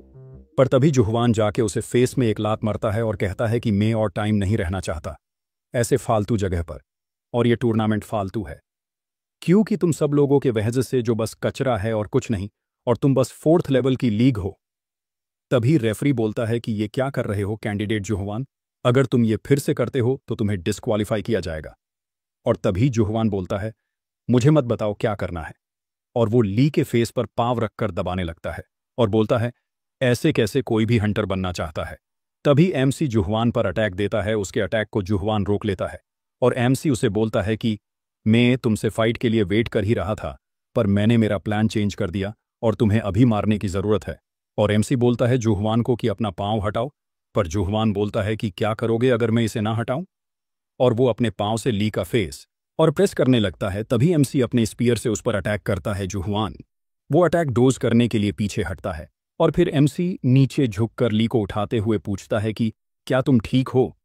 तभी जुहवान बोलता है क्या ही दोस्ती है कीड़ों के बीच भी। और दूसरी तरफ ली एमसी का नाम बोलता है बड़ी ही धीमे आवाज में जैसे तैसे। और एमसी जुहवान को बोलता है तुम्हें लोगों को नीचा दिखने में मजा आता है, तुम्हारी क्या प्रॉब्लम है, क्यों तुम लोगों को ऐसे ट्रीट करते हो। तभी जुहवान बोलता है तुम ये क्यों पूछ रहे हो, तुम्हें समझता नहीं, स्ट्रांग का ये काम है कि वीक लोगों को अपनी प्लेस दिखाए। तभी एमसी बोलता तो तुम्हें कहना कि वीक पीपल ड्रीम भी देख सकते। तभी जुहवान बोलता है क्या तुमने क्या कहा ड्रीम्स, मुझे नहीं पता था, लोग अभी भी ऐसे फालतू बातों पर विश्वास रखते हैं, तुम्हें सच में लगता है कि तुम हार्ड वर्क करके कुछ भी कर सकते हो। तभी साइड में बैठे सब लोग बोलते रहते हैं कि क्या हो रहा, रेफरी ये सब बंद क्यों नहीं कर रहे। तभी हमें 2 रेफरी दिखते हैं जिनमें से एक बोलता है हम उन्हें स्टॉप क्यों नहीं कर रहे हैं, हमें उन्हें स्टॉप करना होगा। तभी दूसरा रेफरी बोलता है कि मुझे भी नहीं समझ रहा क्यों हम ये सब स्टॉप नहीं कर रहे, पर ये ऊपर से आर्डर है तो अभी के लिए तुम भी कुछ मत करो। तभी हमें एमसी पर पैसे लगाने वाला इंसान दिखता है जो थोड़ा हंस रहा होता है। और अब हमें देखती है सोयूं जो बहुत डरी हुई है।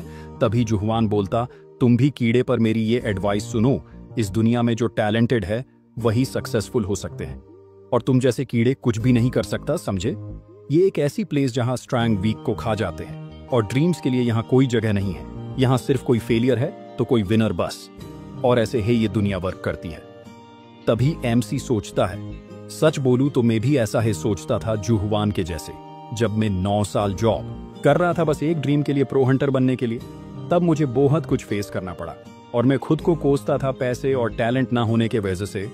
हार्डवर्क बास जीने के लिए ठीक था पर कोई इंप्रूवमेंट नहीं होती थी। और क्या शायद मैं गिव अप कर देता तो क्या चीजें अलग होती।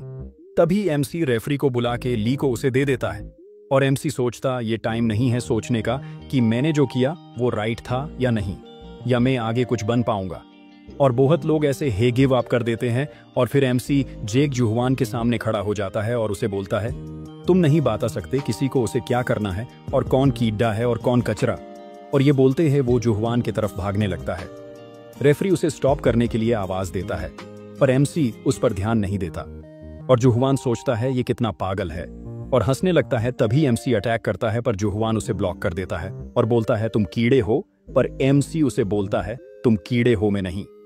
और तभी जुहवान एमसी का दूर धकेल देता है और स्पीड से एमसी की तरफ जाता है और बहुत सारे अटैक करने लगता है। एमसी को बहुत सारी खरोच आती है और वो सोचता है ये स्ट्रांग है और इसीलिए लोग इससे डरते हैं और इसकी इज्जत करते हैं। तभी एमसी सोचता, ये फालतू बातें सोचने का वक्त नहीं है, और मैं अगर सोच सकता हूं तो इसे कैसे डिफीट कर सकता हूं, ये सोचना चाहिए। और एमसी सोचता जैसा सेंस होता है वैसे अटैक करता हूं। तभी वो एक अटैक करता है जिससे जुहवान थोड़ा पीछे हो जाता है। तभी रेफरी बोलता है कि तुम दोनों ये क्या कर रहे हो, अभी बंद कर दो ये सब। पर जुहवान बोलता है तुम इस सब से बाहर रहो, और सोचता है कि आज मुझे ये कीड़े क्यों इतना गुस्सा दिला रहे हैं, और एमसी की तरफ देखता है और उसे उसके आंखों में हंटर देखता है ना कि कोई शिकार। पर वो सोचता वो जस्ट ये सब इमेजिन कर रहा है, और वो फिर से एमसी के करीब जाता है और अटैक करता है और बोलता है कि देखते हैं क्या, तुम मार खाने पर भी ड्रीम्स के बारे में बोलते हो। पर एमसी उसका अटैक रोक लेता, पर एमसी के नीचे का ग्राउंड इंपैक्ट से टूटने लगता है, और जुहवान सोचता है तुमने मेरा अटैक रोक लिया, और जुहवान और अटैक करता है, पर एमसी हर अटैक ब्लॉक कर देता है। जुहवान सोचता है हर अटैक के बाद एमसी और एक्यूरेट होते जा रहा है, और ये ऐसा है जैसे कोई मॉन्स्टर बड़ा हो रहा हो मेरे सामने। तभी उन दोनों के अटैक एक दूसरे को लग जाते हैं और वो दोनों थोड़ा पीछे हो जाते हैं। जुहवान सोचता है मैं इतना पीछे धकेला गया, वो भी इस कीड़े से, और वो गुस्से में आ जाता है और अपनी सोर्ड निकाल के उसमें माना डालने लगता है।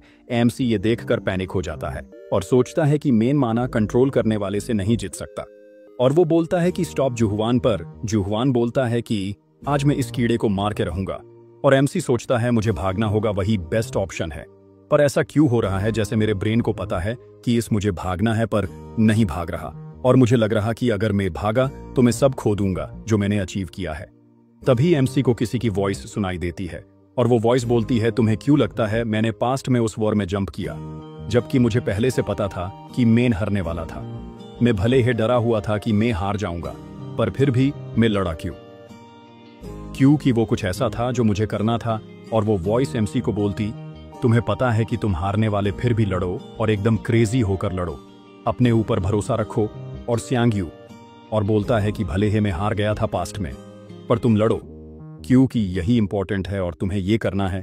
और मैं उस दिन भले ही हार गया, पर तभी जाके मैं किंग बना, और मेरी ताकत आज तुम्हारे साथ है, तो उपरूट माउंटेन्स अटैक करो।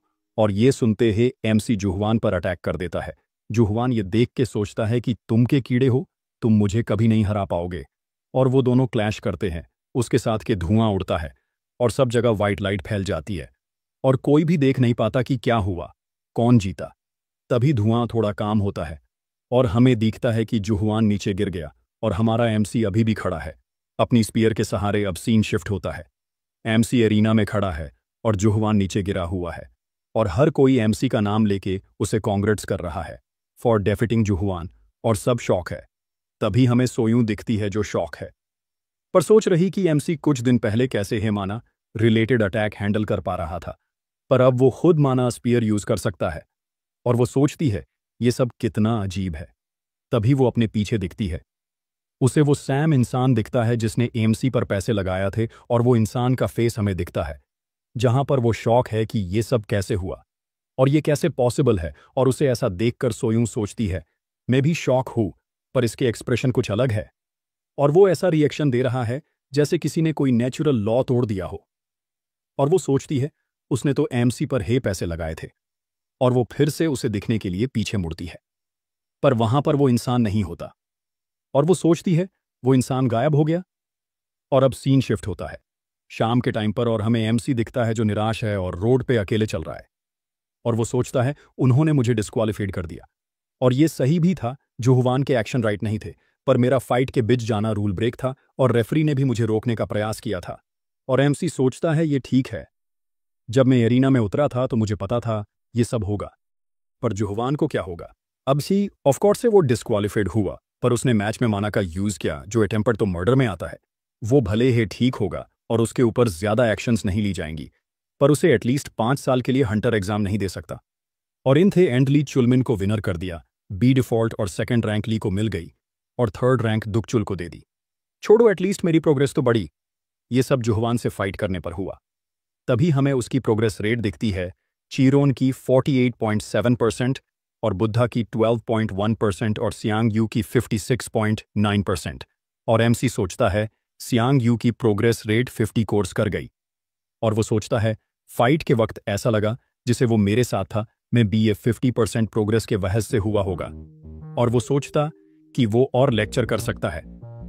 तभी पीछे से सोयूं आती है और एमसी को आवाज देती है और पूछती है, क्या तुम ठीक हो या कहीं पर हर्ट हो? एमसी बोलता है कि मुझे कुछ नहीं हुआ, जैसे आप देख सकती हो मैं ठीक हूं और मैं स्टोरंग हूं। सोयूं सोचती है ये एक अच्छी बात है। तभी एमसी उसे बोलता है कि मेरे गलती हो गई। सोयूं पूछती है क्या गलती? तब एमसी बोलता है कि मैं कंपटीशन जीत सकता था, पर मैंने दूसरे के प्रॉब्लम में अपनी टांग डाल और डिस्क्वालीफाई हो गया। तभी सोयूं सोचती है, अरे कोई नहीं, मुझे लगा तुम किसी और जिज के बारे में बोल रहे हो और तुमने जो किया उसमें तुम्हारी कोई गलती नहीं है, और मैं तो सोच रही थी कि तुम ठीक हो या नहीं। और एमसी पूछता है ऐसा क्यों लगा आपको? सोयूं बोलती है मुझे लगा था तुम प्राइज मनी में इंटरेस्टेड हो। तभी एमसी ये सोचकर परेशान हो जाता है और सोयूं सोचती है वो शायद ये सब भूल गया था, और एमसी अपने स्पीयर और लेक्चर के बारे में सोच ही रहा होता है।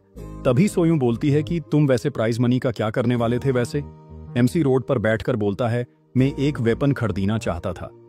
फिर एमसी रोड से उठते हुए बोलता है कि कुछ नहीं, छोड़ो अब ये सब, और अगर मैं ये कहूं कि मुझे बुरा नहीं लग रहा तो ये एक झूठ होगा, पर अगर मैंने जो किया वो नहीं करता तो और रिग्रेट होती, और शायद मैं सब हैंडल कर लूंगा। तभी ली वहां आ जाता है और एमसी को आवाज देता है और पूछता है कि क्या तुम जा रहे हो? एमसी बोलता है हाँ। फिर ली उसके पास आके पूछता है कि क्या मैं तुम्हारी तरह बन सकता हूं अगर मैं हार्ड वर्क करूंगा? एमसी उसे कुछ समय देखकर फिर बोलता है ये बहुत हार्ड होगा, और एमसी सोचता है ली के पास कोई टैलेंट नहीं है हंटर बनने के लिए। है वैसे लोग बोलते हैं कि कुछ भी इम्पॉसिबल नहीं है अगर तुम हार्ड वर्क करो, पर दुनिया बहुत हर्ष है और उसका ये सपना पूरा ना हो। और वो ली को बोलता है तो तुम ज्यादा फोकस मत करो और शायद कुछ और भी कर सकते हो।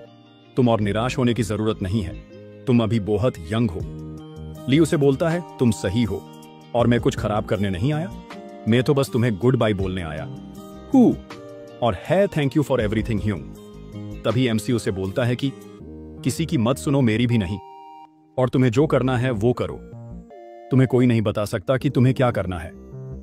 वैसे ये सच कि तुम्हारी पास कोई टैलेंट नहीं है, पर लोग ऐसा हे बोलेंगे तुम्हें और बोलेंगे कि तुम ये सब नहीं कर सकते और तुम सक्सेसफुल नहीं होंगे। पर याद रखना कि किसी का ओपिनियन मैटर नहीं करता, और अगर तुम कुछ करना चाहते हो तो बस जाके करो। और ली उसके तरफ रोते हुए देखता है और फिर सीन शिफ्ट होता है जहां पर ली बोलता है कि मैं तुमसे मिलने फिर आऊंगा अपने सिस्टर को लेके, और एमसी भी उसे बाय बोलता है और चलने लगता है। तभी सोयूं बोलती है तुम्हें ऐसे देखकर मैं शॉक हूं। एमसी बोलता है अब बहुत हो गया दूसरों चीजों में टांग डालना, और सोयूं बोलती है ये एक अच्छी बात थी और अब तुम्हारा एक फैन भी है। और एमसी बोलता मुझे लगा स्टूडेंट अच्छा होगा तुम्हारे ली फैन की जगह, और मैंने उसे ड्रीम अकादमी में एडमिशन लेने के लिए बोलना चाहिए था। और सोयूं सोचती है तुमने अभी आवर अकादमी कहा, और बोलती है कि तुमने बहुत हार्ड वर्क किया है तो मैं तुम्हें वेपन खरीद के दूंगी। एमसी बोलता क्या सच में? और वो बोलती है इसे तुम्हारा गिफ्ट समझो और मेरे साथ चलो। मुझे एक शॉप पता है जहां से मेरे ग्रैंडफादर अपना वेपन लेते हैं, और मैं तुम्हारे लिए कुछ महंगा खरीदूंगी। तभी सीन शिफ्ट होता है जहां पर हमें ओल्ड जापानीज घर दिखता है और एक बंदा पूछता है कि हेडमास्टर कहां है। तभी दूसरा आदमी बोलता है वो अंदर है, पर उन्होंने किसी को भी अंदर आने से मना किया है क्योंकि वो मेडिटेशन कर रहे हैं। तभी वो इंसान बोलता है ये एक इमरजेंसी है, और दूसरा बंदा उसे रोकने का प्रयास करता है, पर वो बंदा दरवाजा खोल के अंदर घुस जाता है और नीचे बैठ कर अपने आप को इंट्रोड्यूस करता है कि हेडमास्टर में सो मुंचुल। तभी एक ओल्ड इंसान जो शायद से हेडमास्टर है बोलता है कि तुम्हें समझा नहीं, जब मैंने कहा कि कोई अंदर नहीं आ सकता, क्या तुम मेरे ऑर्डर को इग्नोर कर रहे हो? तभी उस ओल्ड इंसान से बहुत प्रेशर निकलता है जो उस बंदे के लिए हैंडल करना मुश्किल हो जाता है। तभी वो बोलता है कि लेडी सोयूं ने अभी जस्ट एक अकादमी टूर्नामेंट में हिस्सा लिया था। ये सुनकर वो ओल्ड इंसान शांत हो जाता है और पूछता है सोयूं ने टूर्नामेंट में हिस्सा लिया था? और वो बंदा रिप्लाई देता है हाँ, पर हम अभी भी डिटेल्स कलेक्ट कर रहे हैं, और ऐसा लगता है उन्होंने एक नया स्टूडेंट लिया है। तभी हमें एमसी और सोयूं दिखती है वेपन शॉप में, वो एमसी के लिए वेपन ले रहे हैं, और फिर सीन वही शिफ्ट होता है जहां वो बंदा बोलता है इस सब का ध्यान मैं खुद रख लूंगा। तभी वो ओल्ड इंसान बोलता है कोई जरूरत नहीं, मैं देख लूंगा, और बोलता है मुझे देखना है उसने कैसा स्टूडेंट लिया है। और हमें पता चलता है कि वो ओल्ड इंसान कोई और नहीं, सोयूं का ग्रैंडफादर और सोर्ड सेंट पार्क मैंचुल है। हमारी स्टोरी अब स्टार्ट होती है मॉर्निंग से, जहां पर एमएससी ड्रीम अकादमी में एक स्टिक लेके स्पीयर अटैक करते हुए प्रैक्टिस कर रहा है और वो कहता कि डेली टास्क कंप्लीट हो गया। तभी पीछे से सोयून आती है और एमसी को घूरने लगती है और ये एमसी को ऐसा फील होने लगता है जैसे उसे कोई देख रहा। तभी वो पीछे मुड़ के देखता है तो पीछे सोयून खड़ी होती है। उसे वो बोलता है, मुझे ऐसा लगा जैसे मुझे कोई घूर रहा है। सोयून बोलती है, वो तुम्हारी बस इमेजिनेशन है। और वो बोलती है, तुम्हें नया वेपन लेने था और मैं तुम्हें एक अच्छे शॉप में भी ले गई, पर तुम्हें कोई वेपन अच्छा लगा ही नहीं और आखिरी में हम बिना वेपन लिए वापस आ गए। और एमसी बोलता है कि मुझे अच्छा नहीं लगा वेपन लेना।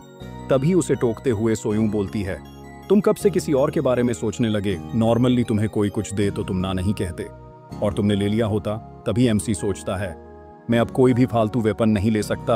आखिरकार मैंने इतना अच्छा वेपन देखा है, मैं कैसे कोई फालतू वेपन ले सकता हूँ। और एमसी सोचता है कि उस वेपन की प्राइस भी बढ़ गई, वो ठीक है, पर डायरेक्ट डबल कैसे हो सकती है। और वो सोचता, अगर पैसे मैंने राइट वे से नहीं कमाए तो सिस्टम को पता चल जाता है और प्राइस बढ़ जाती है कौसालित्य के वजह से। तभी सोयूं बोलती है, मैंने तुम्हें कहा भी कि मैं पैसे दूंगी, फिर भी तुमने कुछ नहीं लिया और मैं बता दूं ये मौका फिर नहीं आएगा। तभी सोयूं थोड़ा सीरियस होकर पूछती है, तुम किस टाइप की माना कल्टीवेशन तकनीक यूज करते हो? एमसी उसके तरफ देखकर बोलता है, क्या मतलब? माना कल्टीवेशन तकनीक का यूज करता हूं? तभी सोयूं बोलती है, तुम्हें अच्छी तकनीक फॉलो करने की जरूरत है माना कंट्रोल के लिए, और जैसा मैंने देखा है तुम्हें मॉन्स्टर से लड़ते हुए तुम माना को हैंडल कर सकते हो अब। और वैसे भी तुम्हें टूर्नामेंट फाइट करते देख कोई भी बता सकता है तू अब माना यूज कर सकते हो, पर मैंने तुम्हें कभी माना कल्टीवेट करते नहीं देखा। एमसी सोचता, क्योंकि मैंने अभी तक कोई माना कल्टीवेशन तकनीक यूज है नहीं की कभी भी। तभी हमें एक्सप्लेनेशन मिलती है, माना कल्टीवेशन तकनीक यूज करके हंटर माना को अच्छे से कंट्रोल कर सकते हैं, पर दुनिया में बहुत सारे अलग अलग तकनीक है और डिपेंड करता है कि तुम्हारी माना कितनी अच्छी है। जहां पर इसे लेवलस में बांटा गया है, जहां पर हाई क्लास और लो क्लास ये लेवलस है, और हर हंटर की अपनी कल्टीवेशन तकनीक है और कुछ तो उनके नाम पर है, कोई और यूज भी नहीं कर सकता। और इसीलिए मैं हमेशा से एक अच्छी अकादमी में जाना चाहता था। तभी वो सोयूं को बोलता, क्या तुम अपने ग्रैंडफादर की तकनीक सिखाती हो ड्रीम अकादमी में? वो बोलती, नहीं, ग्रैंडफादर ने उसके लिए मुझे पूरी तरह से मना किया है। एमसी सोचता, मुझे ये पहले से पता होना चाहिए था। अगर मिस सोयूं सोर्ड किंग की तकनीक सिखाती तो यहाँ पर बहुत लोग एडमिशन लेते। और सोयूं बोलती है, पर मैं मेरी बनाई तकनीक सिखा सकती हूँ। तभी एमसी पूछता, क्या तुमने तकनीक बनाई, वो भी अपनी खुद की? सोयूं बोलती है, क्या ये ओबीवियस नहीं? मुझे हमेशा से लोगों को पढ़ाना था। और तुम ऐसे क्यों पूछ रहे हो? एमसी बोलता, कुछ नहीं, मैंने तो बस ऐसे ही पूछा। और एमसी मन में सोचता है, मुझे लगा था सोयूं में कोई टैलेंट नहीं है, पर ऐसा नहीं है। और एमसी सोचता, वैसे वो सही बोल रही है, हंटर के लिए माना यूज करना बहुत इंपॉर्टेंट है और मैंने जुहवान से फाइट में ये नोटिस भी किया। और वो सोचता, मेरे पास टाइम है तो मैं ट्रांसेंडेंट अकादमी के माना कंट्रोल पे लेक्चर्स देख लेता हूँ। तभी सोयूं सोचती, ये बताना मुश्किल है कि वो सच में सोच रहा है या नहीं। और वो वहां से जाने लगती है ये सोच कर के वो आंसर नहीं दे रहा, मतलब उसे ये तकनीक नहीं सीखनी होगी। और वो एमसी को बोलती है कि अपनी ट्रेनिंग करते रहो। एमसी उसे बोलता है, तुम कहाँ जा रही हो? सोयूं बोलती है, मुझे कुछ काम है। तभी एमसी हंसते हुए बोलता है, तुम्हें भी काम होता है? तभी सोयूं गुस्से में बोलती है कि तुम क्या सोचते हो, पर जाने दो, बस तुम जाने से पहले दरवाजे बंद कर लेना। और एमसी उसे बाई बोलता है और सोचने लगता, अभी सवाल यह है कि मैं कौन से लेक्चर करूं। और वो सोचता है कि मेंटोर यहाँ होता तो बहुत मदद हो जाती। अब सीन शिफ्ट हुई है जहां पर एक ओल्ड इंसान बता रहा कि माना क्या होता, तुम इसे कैसे यूज कर सकते हो। और वो बताता है कि वर्ल्ड कैसे माना के लॉ फॉलो करता है। तभी अभी हमें पता चलता है कि एमसी एक लेक्चर देख रहा है अपने फोन में, और हमें पता चलता है एमसी आर्चमेज मर्लिन के लेक्चर देख रहा है, और ये लेक्चर कंप्लीट करने पर एमसी को एस रैंक स्किल मिलेगी। एमसी सोचता है कि मुझे लगता है मेरा दिमाग खराब हो जाएगा ऐसे लेक्चर करते करते, मुझे कुछ भी समझ नहीं रहा और ये बुद्धा के लेक्चर से भी ज्यादा हार्ड लग रहा है।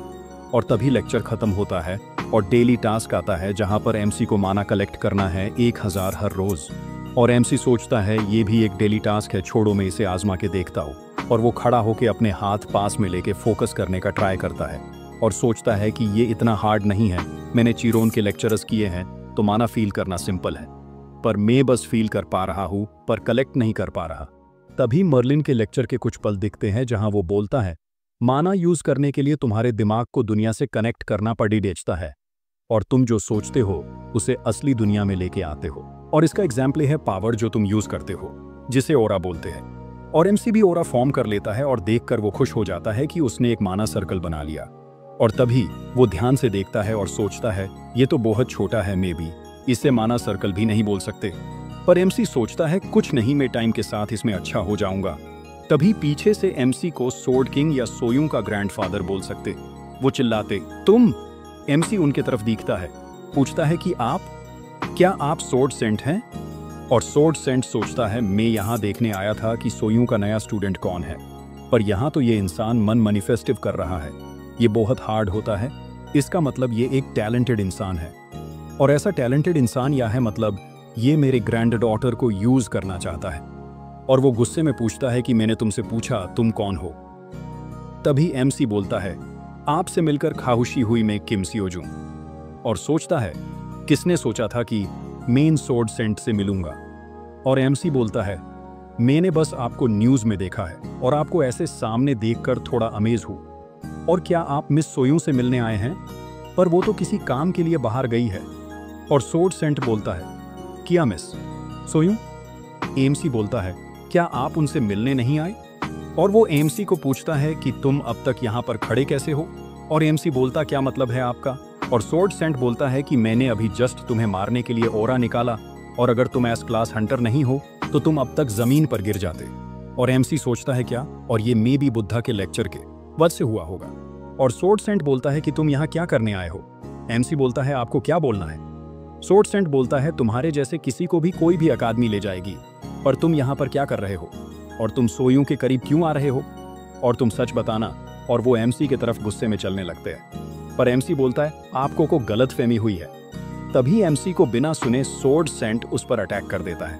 एमसी को डेंजर सेंस होता है और वो बच के भागने लगता है। तभी सीन शिफ्ट होता है जहां पर सोयूं अपने ग्रैंडफादर से मिलने उनके घर गई है, और उसे वो पर एक लड़की बोलती है कि वो यहाँ नहीं है और मुझे लगा आपको पता होगा। और सोयूं सोचती है मैं आज ग्रैंडफादर से सियोजुं के बारे में बोलने वाली थी। तभी सीन फिर से एमसी पर फोकस होता है जहां पर सोर्ड सेंट पूछते हैं कि तुम क्या चाहते हो सोयूं से, बोलो। और एमसी उनको ऐसा देखकर डरा हुआ है। तभी सीन शिफ्ट होता है उस ओल्ड हाउस पे जहां सोयूं अपने ग्रैंडफादर से मिलने गई है, और वो सोचती है कि आज मैं उन्हें सीधे सीधे बताने वाली थी एमसी के बारे में कि मैंने एक नया स्टूडेंट लिया है और हमारे डील के बारे में, पर वो यहाँ नहीं है और मैं चाहती हूँ कि उन्हें ये किसी और से पता ना चले। और वैसे भी एमसी ने कंपटीशन में हिस्सा लिया था तो उनको पता चल गया होगा। और सोयूं उस लेडी को बोलती है क्या आप कौंसिलमान सो से पूछ सकती हैं ग्रैंडफादर कहाँ है?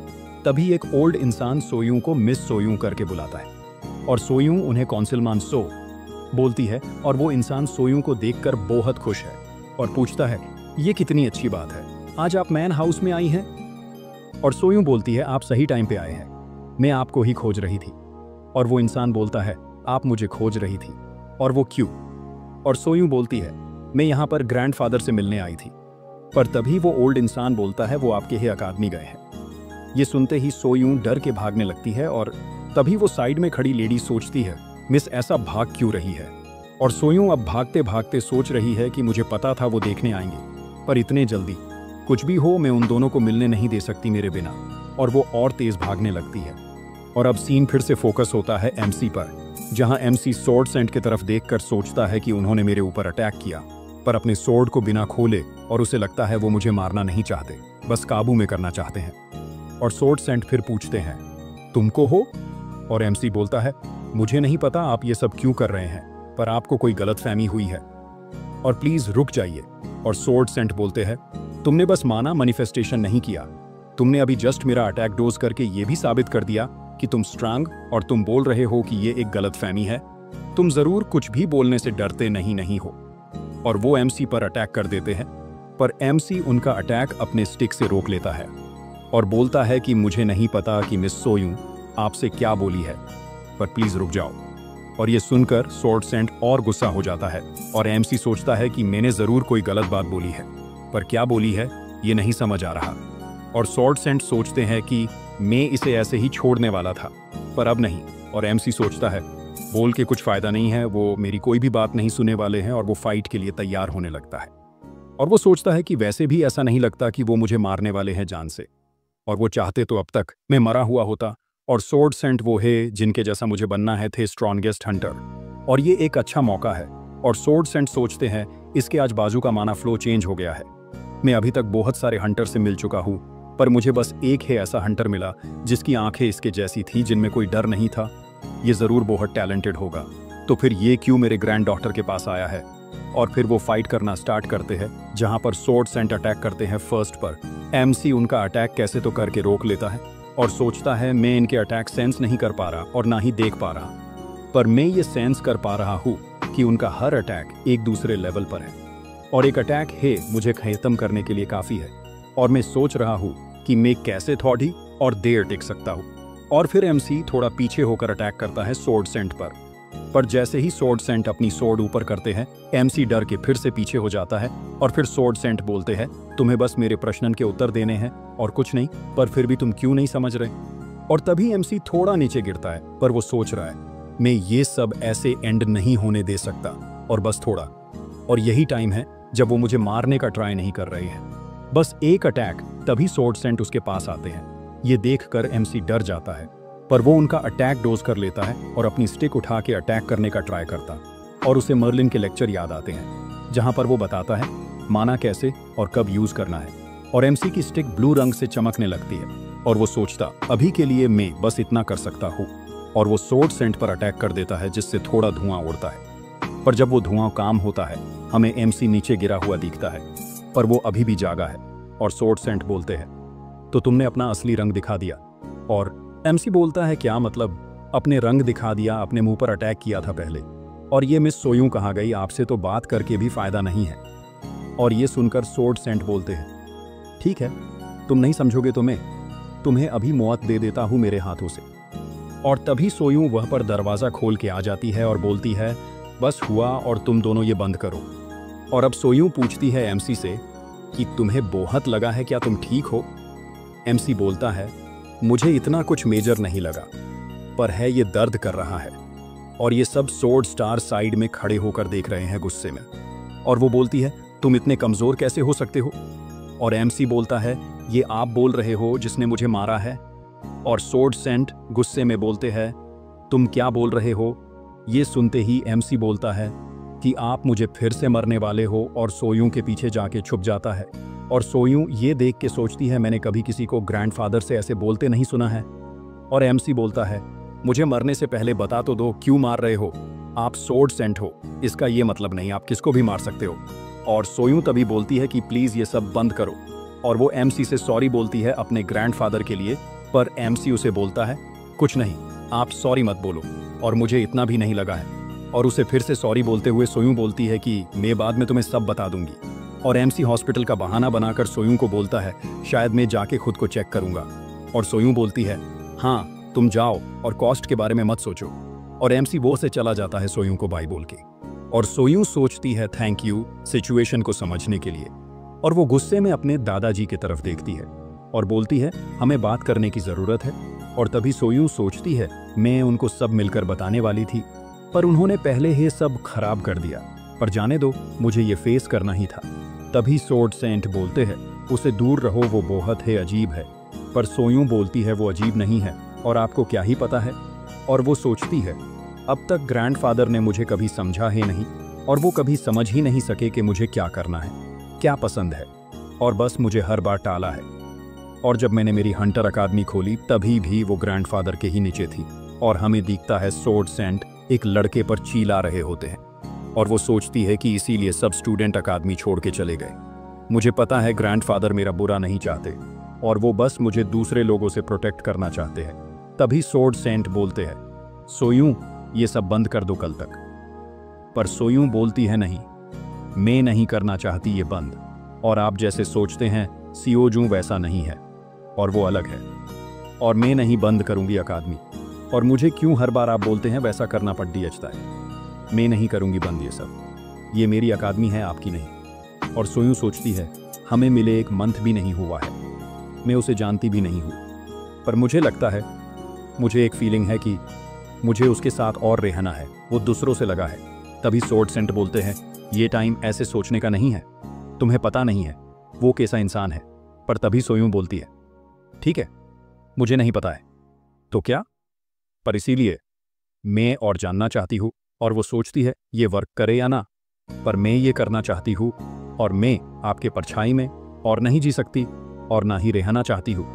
तभी स्वॉर्ड सेंट उसके पास आते हैं और वो उन्हें देखकर बोलती है, सॉरी, मैंने आपके सामने मेरी आवाज़ बढ़ाई, पर मैं अब से आप जैसे चाहते हैं वैसे नहीं जी सकती, और वो वहाँ से जाने लगती है। तभी स्वॉर्ड सेंट सोचते हैं, क्या सोयूं ने कभी भी उसकी आवाज़ मेरे सामने ऊंची की है ऐसे, और अपने ओपिनियन बोले हैं? और तभी हमें स्वॉर्ड सेंट का पास्ट दिखता है, जहाँ पर एक डंजन ब्रेक होता है और मॉन्स्टर बाहर निकलने लगते हैं। पर उस डंजन ब्रेक में सोयूं के फादर और स्वॉर्ड सेंट का बेटा मर जाता है और सोयूं अकेली हो जाती है, और हमें छोटी सोयूं दिखती है अपने ग्रैंडफादर के सामने खड़ी। और स्वॉर्ड सेंट ने सोचा उसे पावर की ज़रूरत है खुद को बचाने के लिए, और इसीलिए मैं उस पर इतना कठोर था। इवन जब उसे स्वॉर्ड चलाना पसंद नहीं था, मैं उस पर चिल्लाया कि खड़ी हो, ऐसे तुम हंटर नहीं बन सकती, और एक क्लास हंटर तो बिल्कुल नहीं। पर वो एक दिन अपना ड्रीम लेके आए अकादमी खोलने का, पर मैंने उसे बोला कि तुम्हें क्या लगता है मैंने तुम्हें सिखाया क्यों कि तुम जाके टीचर बनो, और मैं ये सब नहीं सुना चाहता, और तुम्हें बस मुझे सुना है। और अब इतने साल उसके खिलाफ होने पर इमोशनली मैं तैयार हो गया था, पर मैंने वो सब इग्नोर किया, और उस सब का ये रिजल्ट है, वो है मेरे खिलाफ हो गई। और तभी सीन शिफ्ट होता है एमसी पर, जो रास्ते पे चल रहा है और सोचता है कि आज के लिए मुझे सब टास्क करना सिंपल है और कोई प्रॉब्लम नहीं है। और तभी वो सोचता कि कल जब स्वॉर्ड सेंट ने मुझ पर अटैक किया, मुझे तो लगा था मैं तो गया, पर ठीक है, मुझे बस कुछ छोटी मोटी चोट आई और कुछ नहीं। और मुझे पता है स्वॉर्ड सेंट मुझ पर अपने पूरी ताकत से अटैक नहीं कर रहे थे, पर अगर मिस सोयूं टाइम पर नहीं आती तो गड़बड़ हो जाती, और मैं बस कुछ छोटों से नहीं तो और कुछ भी हो जाता। तभी वो सोचता है कि मुझे नहीं पता था मिस सोयूं की ऐसे बैक स्टोरी है। और तभी हमें कल रात का सीन दिखता है, जहां एमसी मिस सोयूं से फोन पर बात करता है, और उसे सोयूं ने बस ऊपर ऊपर से थोड़ी अपनी कहानी बताई, और उसका रिलेशन अपने ग्रैंडफादर के साथ कैसा है वो बताया, पर उसने सब नहीं बताया। पर मैं उसकी फीलिंग अब समझ सकता हूँ, और कल स्वॉर्ड सेंट ने मुझ पर अटैक क्यों किया वो भी। पर मैं समझता हूँ इसका ये मतलब नहीं है कि वो सब जो उन्होंने किया ठीक था, और मैं उनसे सॉरी बुला के लूंगा। पर उनके बहस से प्रोग्रेस ऑन एफ मर्लिन 7 हो गई और बुद्धा की 12.3%। और वो सोचता है ये खराब तो था, फिर कभी हुआ तो भी ठीक है और एक्सपीरियंस मिलेगा। और तभी वो दरवाज़ा खोलता है और बोलता है हेलो, और मैं अंदर आ रहा हूँ। पर वो ये देखकर शॉक हो जाता है कि उसके सामने स्वॉर्ड सेंट खड़े होते हैं, और वो उसे बोलते हैं तुम वह बस खड़े क्यों हो, अंदर आवो। और वो उसे बोलते आवो और यहाँ पर बैठो। और एमसी उन्हें देखकर सोचता कि ये मुझे फिर से मारने वाले हैं। फिर भी एमसी जाके उनके पास बैठ जाता है, और वो बोलते हैं तो तुमने सोयूं के साथ डील की है, और क्या यही पूरा सच है? और एमसी बोलता है यही पूरा सच है, और इसमें कुछ भी छुपाने जैसा नहीं है, और ना ही कभी था। और एमसी का ऑरा देखकर स्वॉर्ड सेंट सोचते हैं इसे देखकर तो नहीं लग रहा वो झूठ बोल रहा है, पर एक स्टूडेंट के पास इतनी पावर और टैलेंट कैसे हो सकता है। और अब मैं जब सोचता हूँ जब मैंने इसे देखा तब मुझे डाउट से ज्यादा गुस्सा आया था किसी रीजन के लिए। और तभी एमसी बोलता है अगर आपके पास और कुछ नहीं है बोलने के लिए तो क्या मैं जा सकता हूँ? और स्वॉर्ड सेंट बोलता है कहाँ जा रहे हो? और एमसी बोलता मैं कहीं नहीं जहाँ पर मैं ट्रेनिंग करना चाहता हूँ। और स्वॉर्ड सेंट बोलते हैं अगर मैंने इसे ट्रेनिंग करते देखा तो समझ जाऊंगा कि ये इतना स्ट्रांग क्यों है। और वो बोलते हैं तुम जो करना चाहते हो कर सकते हो। और सीन शिफ्ट होता है जहाँ स्वॉर्ड सेंट के फेस पर बस निराशा है, और वो सोचते हैं कि उसे देखकर बस एक बात बता सकता हूँ, और है कि वो बंदे का दिमाग सही काम नहीं करता, और वो बस अपने फ़ोन के ब्लैंक स्क्रीन पर देखने वाला है, और बस ब्लैंक स्क्रीन पर फ़ोन चालू भी नहीं करेगा। तभी स्वॉर्ड सेंट उसे बोलते हैं क्या तुम मेडिटेशन कर रहे हो? और एमसी उनके तरफ देखकर पूछता है अपने क्या कहा? और वो बोलते हैं क्या तुम मेडिटेशन कर रहे हो? और एमसी बोलता है ये उसके जैसा ही है। और स्वॉर्ड सेंट बोलते हैं मेडिटेशन एक अच्छी बात है, पर तुम्हें पता होना चाहिए कि मेडिटेशन बस माइंड और हार्ट के पावर के लिए अच्छा है, तुम समझे? और एमसी बोलता है हाँ मुझे पता है। और स्वॉर्ड सेंट सोचते हैं क्या हो रहा है, क्या इस लड़के को मेरे टीचिंग्स में कोई इंटरेस्ट नहीं है? और ऐसा नहीं हो सकता। और स्वॉर्ड सेंट एमसी को बोलते हैं अगर तुम चाहो तो मैं तुम्हें कुछ मेरी तकनीक सिखा सकता हूँ। और एमसी बोलता है क्या स्वॉर्ड सेंट मुझे पर्सनली सिखाएंगे? और स्वॉर्ड सेंट सोचते हैं देखा उसने झट से रिप्लाई दे दिया, और अगर वो चाहता है तो मैं उसे कुछ सिखा सकता हूँ। पर तभी एमसी बोलता है कि पर मैं ज्यादा इंटरेस्टेड नहीं हूँ आपके सीखने में, और थैंक यू। और एक बात मुझे बीच बीच में टोकना मत। और अगर आपको कुछ बोलना हो तो थोड़ा वेट कर सकते हैं। ये सुनकर स्वॉर्ड सेंट पूरी तरह से शॉक हो जाते हैं। और तभी मिस सोयूं वहां आती है और सियोजू को गुड मॉर्निंग बोलती है, पर वह अपने ग्रैंडफादर को देखकर शॉक हो जाती है। वो उसे देखकर बोलती है, तो सोयूं तुम यहाँ आ गई? और सोयूं पूछती है, आप यहाँ क्या कर रहे हो, और आप अगर फिर से सियोजू को मारने वाले हो? तो तभी स्वॉर्ड सेंट उसके पास आके कान में बोलते हैं कि वो बंदे का दिमाग सही काम नहीं करता और उसने अभी जस्ट मेरी टीचिंग्स सीखने से माना कर दिया। और ये सुनकर सोयूं भी शॉक है। तभी स्वॉर्ड सेंट बोलते हैं, और कब से वो बस अपने फोन के ब्लैंक स्क्रीन पर देख रहा है और कुछ नहीं कर रहा। पर सोयूं बोलती है, आपको इसमें क्या अलग लगा? और स्वॉर्ड सेंट थोड़ा शॉक होकर बोलते हैं, तो तुम बोल रही हो वो जो कर रहा है उसमें कुछ गलत नहीं है? और तभी सोयूं बोलती है, आपको ये अलग लग रहा होगा, मुझे भी एक टाइम पर ऐसा ही लगता था। और वो एमसी को आवाज़ देकर उसके पास जाती है और उसे पूछती है, क्या तुम्हारी बॉडी ठीक है? और एमसी बोलता है, आप कब यहाँ आई? और तभी स्वॉर्ड सेंट सोचते हैं, वैसे मुझे वो लड़का बिल्कुल पसंद नहीं, पर सोयूं उसके साथ एंजॉय कर रही है और वो बहुत खुश भी है। और वो सोचते हैं उसके साथ बात करने में इतना मज़ा आ रहा है उसे। और जब मैं सोचता हूँ मैं उसे कभी इतना खुश नहीं देखा बचपन से। और वो सोचते हैं कि वो फालतू इंसान मेरे ग्रैंड डॉटर को टारगेट करे। तभी पीछे से एक इंसान स्वॉर्ड सेंट को आवाज़ देता है और स्वॉर्ड सेंट पूछता है, क्या है? और वो बंदा बोलता है, मुझे एक अर्जेंट न्यूज़ है, ऑर्डर ऑन ऑफ ट्रुथ आया है और आपसे मिलना चाहते हैं वो ग्रुप। अगर उन्हें कोई काम है तो उनसे बोलो कि वो मुझसे पर्सनली आके बोल सकते हैं। और तभी वो बंदा बोलता है कि सर, खलिया खुद आए हैं। और ये सुनते ही स्वॉर्ड सेंट सीरियस हो जाते हैं और सोचते हैं वो यहाँ पर क्या कर रहा है। और वो बंद बोलता है, उन्होंने और एक बात बोली है कि किम सियोजू को भी अपने साथ लेके आना। और तभी सब एमसी के तरफ देखते हैं और एमसी सोचता, क्या वो मेरे लिए देख रहे हैं? और तभी स्वॉर्ड सेंट बोलते हैं, क्या तुम भी उनके ग्रुप के हो? नहीं तो उसे तुम कैसे पता हो सकते हो? एमसी बोलता है, ऐसे तो मैं भी सोच रहा हूँ कि वो आपको कैसे जानते हैं। और तभी सोयूं सोचती है, शायद मैं कंपटीशन में जिसे दिखा था, क्या ये उससे रिलेटेड है? और तभी स्वॉर्ड सेंट बोलते हैं, जैसा सोयूं बोला उस इंसान से जुड़ा होगा, पर खलिया खुद क्यों आएगा ऐसे छोटी बात के लिए? और सोयूं बोलती है, क्या सो तुमने उसके इंसान के बारे में कभी सुना है? और एमसी सोचता, मैं भी वही सोच रहा हूँ, पर कुछ याद नहीं आ रहा। और एमसी पूछता है, क्या मुझे अभी जाना होगा? तभी सोयूं बोलती है, तुम्हें समझ नहीं रहा, ऑर्डर ऑन ऑफ ट्रुथ एक स्ट्रैंग ग्रुप है और उनमें 7 स्ट्रैंग लोग हैं जिन्हें स्टेट के हेड जैसी ट्रीटमेंट मिलती है। और सर, खलिया उन 7 लोगों में से एक है और नॉर्मली ऐसा इंसान तुम्हें कांटेक्ट भी नहीं करेगा। और तभी एमसी बोलता है, पर इस सब से मुझे क्या? मेरे लिए वो एक इंसान है जिसे मैं नहीं जानता। तभी वो साइड में खडीढ़ा बंदा बोलता है, क्या इसलिए वो खलिया के बारे में ऐसे बोलते हैं? स्वॉर्ड सेंट बोलते हैं, क्या मतलब है तुम्हारा? और वो बोलता है कि सर, खलिया को पहले से पता था कि किम सियोजू उनको रिजेक्ट कर देगा और उन्होंने कहा कि, और एक मैसेज देने बोले था अगर ऐसा कुछ हो कि वो अगर आता है तो उसे $100 मिलियन मिलेंगे। और तभी एमसी सोचता है, उसे कैसा पता चला कि मुझे इतनी ही पैसों की ज़रूरत है? अब हमें पता चलता है कि ऑर्डर ऑन ऑफ ट्रुथ एक ग्रुप है जो अपने गॉड को ट्रुथ मानते हैं और वो मोस्टली कैप पहनते हैं और वो बहुत ही मिस्टीरियस ग्रुप है। और उनके स्टोरंगेस्ट 7 लोग जो पूरे ग्रुप को कंट्रोल करते हैं और वो मानते हैं कि उनके वर्ड्स हे सच है क्योंकि वो गॉड के हैं। कुछ सदियों पहले वो भी एक नॉर्मल ग्रुप था, पर एक बार मॉन्स्टर्स के खिलाफ वॉर में उन्होंने अपने पावर और ताकत से ह्यूमंस को बचाया। और वो भी एक रीज़न है कि आज ह्यूमैनिटी जिंदा है और अच्छे से ग्रो कर रही है। और उनके इस ग्रुप में भी एक और ग्रुप है, मॉन्स्टर जॉइंट बर्सर्क। सबजुक्तियों, जब मॉन्स्टर्स के खिलाफ वॉर चालू थी तब एंड में मॉन्स्टर बहुत ज़्यादा हो गए और उन्हें रोकना इम्पॉसिबल हो गया था और वो बहुत ही ख़राब टाइम था। पर तब बस जायंट मॉन्स्टर्स ने मिलकर उनको हराया, जिनमें 7 स्ट्रॉन्गेस्ट लोग और कुछ और कैंडिडेट्स थे। और उनके वजह से वॉर का एंड हुआ। और अब सीन फिर से एमसी की ओर फोकस होता है, जहां पर वो एक बड़े से होटल में है। और एमसी सोचता है जैसा सोचा था वो बहुत ही अच्छे जगह पर रहता है। और तभी स्वॉर्ड सेंट एक बॉडीगार्ड को बोलता है कि वो खलिया से मिलने आए हैं और वो एमसी को इंट्रोड्यूस करने ही वाला होता है। पर तभी सामने वाला इंसान बोलता है, इसको तो मेन जनता हूँ, किम सियोजू। और वो उनको अंदर बुलाता है। वो दोनों उसे फॉलो करते हुए बिल्डिंग के अंदर जाने लगते हैं।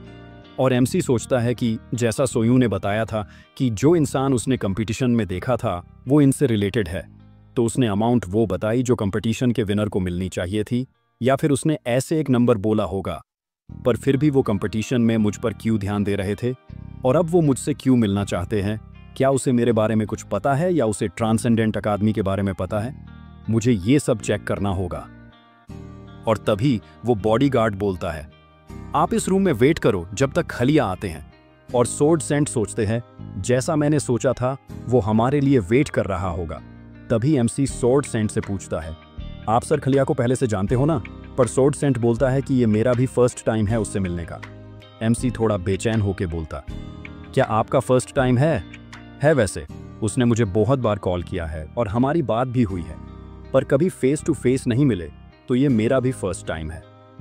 मेन खलिया के मास्टर को देखा है, पर उसे फर्स्ट टाइम देखूंगा। और एमसी सोचता, वो तो वही हीरो होंगे जिन्होंने मॉन्स्टर वॉर में भाग लिया था, और ये मेरे सामने बैठे इंसान भी एक हीरो है, पर मैं उनको सोयूं का ग्रैंडफादर ही समझ रहा हूं। और तभी एमसी पूछता है, आप ग्रैंड वॉइस के बारे में क्या सोचते हो? गॉड की आवाज तभी सोर्ड सेंट बोलते हैं, जितना मुझे पता है लास्ट टाइम वो वॉर के वक्त ही देखा था। और एमसी पूछता है, क्या आप कभी मिले हैं उनसे पर्सनली? और सोर्ड सेंट बोलते हैं, नहीं कभी नहीं, पर उनके फेस पर थोड़े और रिएक्शन है। और वो बोलते हैं, मैंने बस उसे दूर से देखा था। तभी उस रूम में एक लेडी आती है जिसके बाल गोल्डन हैं, और वो बोलती है, आपसे मिलकर खुशी हुई। और वो बोलती है सोर्ड सेंट को कि आपको मेन पहली बार मिल रही हूँ। पर सोर्ड सेंट बोलते हैं कि तुमने हमें कॉल किया और तुम ही हमें वेट करा रही हो। खलिया एक लड़की है। और तभी वो बोलती है, सोर्ड सेंट को मैं लेट आई। इसे ऐसे समझो कि मेन खुद को क्लीन कर रहे थी, जिससे मेन हमारी गॉड के वर्ड्स तुम तक पहुंचा सकूं अच्छे से। और आपको कुछ और लगा होगा तो माफ कर दीजिए। और सोर्ड सेंट सोचते हैं, ये एक नया बहाना लग रहा है। तभी वो थोड़ा नीचे झुक के एमसी से बोलती है, मैंने अपना इंट्रोडक्शन नहीं दिया main Khaliya. Order on F truth की मेंबर और पर्सन जो चेस्टिटी के पथ पर चल रही है, और मैं यहाँ हमारे गोड्स के वर्ड्स पहुंचाने आई हूँ। एमसी बोलता है, आपसे मिलकर अच्छा लगा। और तभी वो बोलती है कि आप किम सेओजोनम, राइट? आप यहाँ पर आए उसके लिए थैंक यू। और एमसी बोलता, आप मुझे कैसे जानती है? और खलिया बोलती है, मुझे लगता है आपको कोई लगतफहमी है, उसे दूर करना होगा मेन टॉपिक से पहले।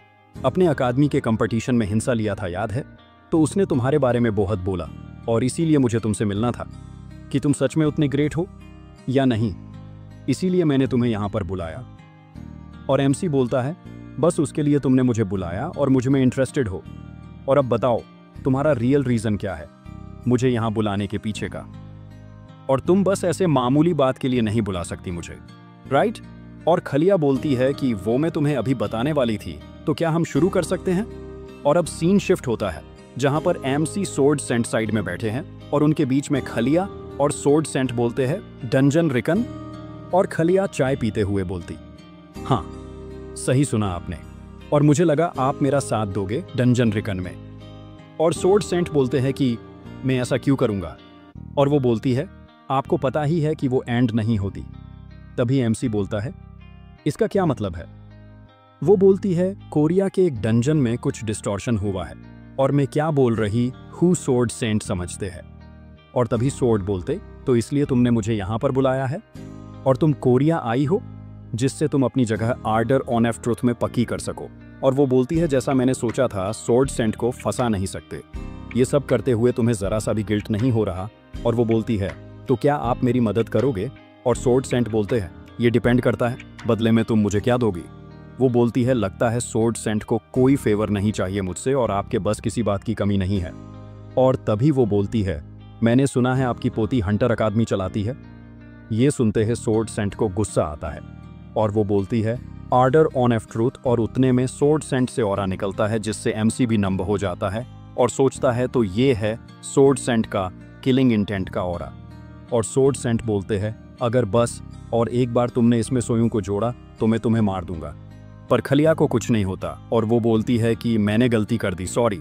ये सुनकर सोर्ड सेंट थोड़ा शांत हो जाते हैं, और वो बोलती है, मेरे पास और कुछ नहीं है आपको देने के लिए, इसीलिए मैं आपकी कोई भी रिक्वेस्ट कंप्लीट करूंगी फ्यूचर में। सोर्ड सेंट बोलते हैं, तुम्हें क्या लगता है मैं पागल हूँ? तुम कल बोल दोगी कि मैंने ऐसा कोई वादा किया ही नहीं था।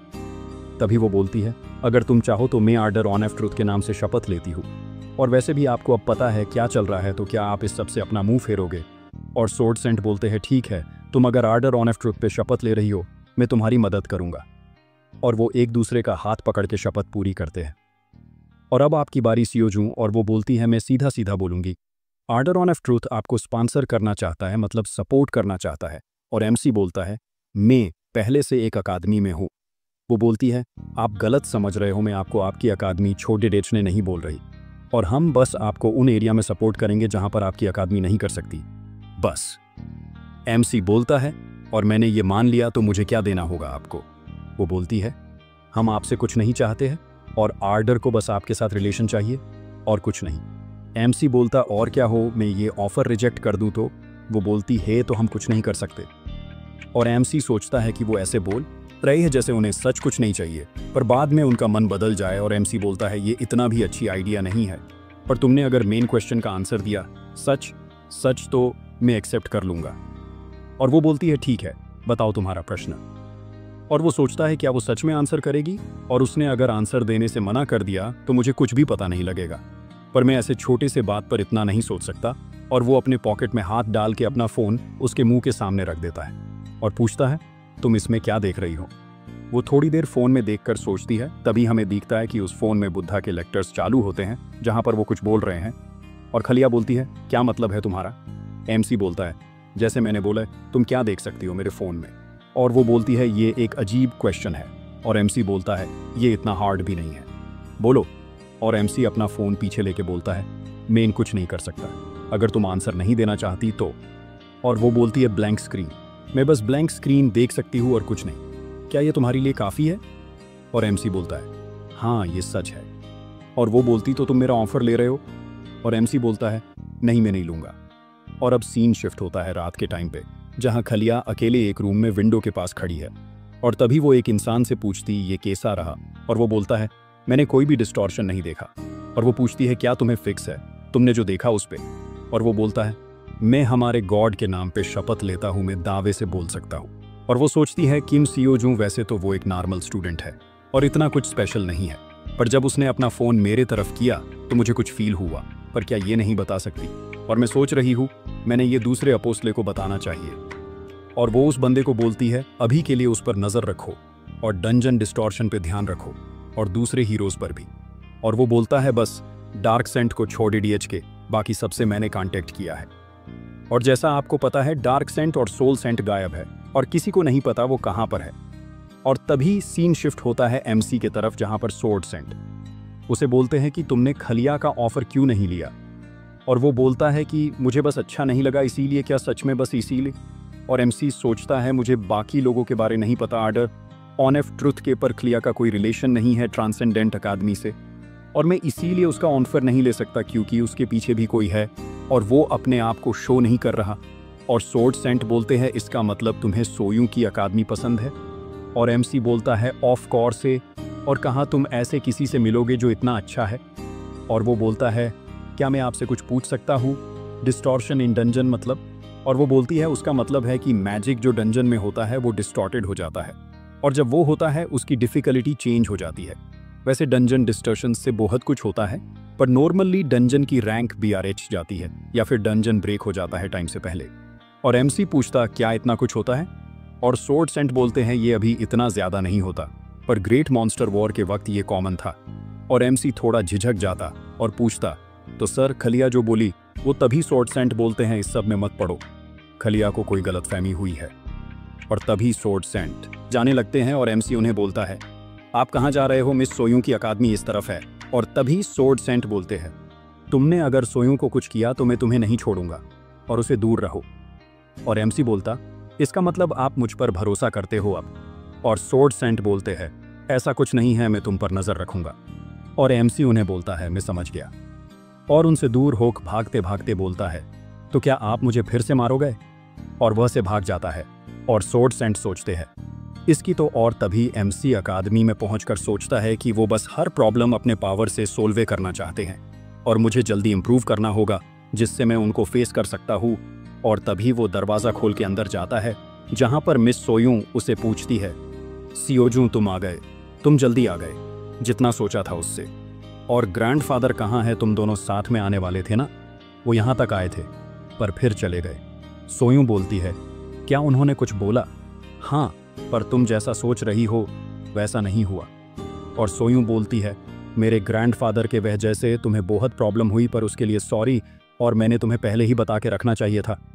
एमसी बोलता है, मैं समझ सकता हूँ उन्होंने जो किया वो गलत है, पर वो अच्छे इंसान हैं और वो अभी भी सब चेंज कर सकते हैं, और अगर कुछ बुरा होगा भी तो मैं 2-3 फटके खा ही सकता हूँ। और ये सब सुन के सोयूं खुश होक उसे थैंक यू बोलती है, पर फिर उनके बीच ऑकवर्डनेसेस हो जाती है, और तभी सोयूं बोलती, तुम्हें कुछ पैसों की ज़रूरत थी ना? और एमसी बोलता है, हाँ, पर आपको कैसे पता चला? सोयूं बोलती है, तुम इसके बारे में गाते रहते हो रोज़ प्रैक्टिस करते वक्त, मैं कैसे नहीं सुनती?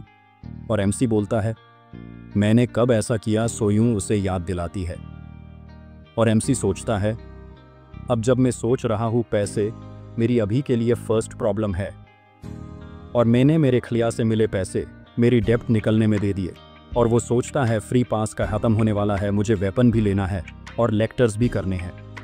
और सोयूं बोलती है, जब तुम यहाँ नहीं थे तो मैंने पैसों के लिए कुछ मिलता है किया देखा, और मुझे मिला डंजन स्वीप कॉन्टेस्ट, और आज के लिए इतना ही। मिलते हैं नेक्स्ट वीडियो में। थैंक यू फॉर वॉचिंग, और प्लीज़ लिखे करो यार, और हो सके तो सब्सक्राइब भी।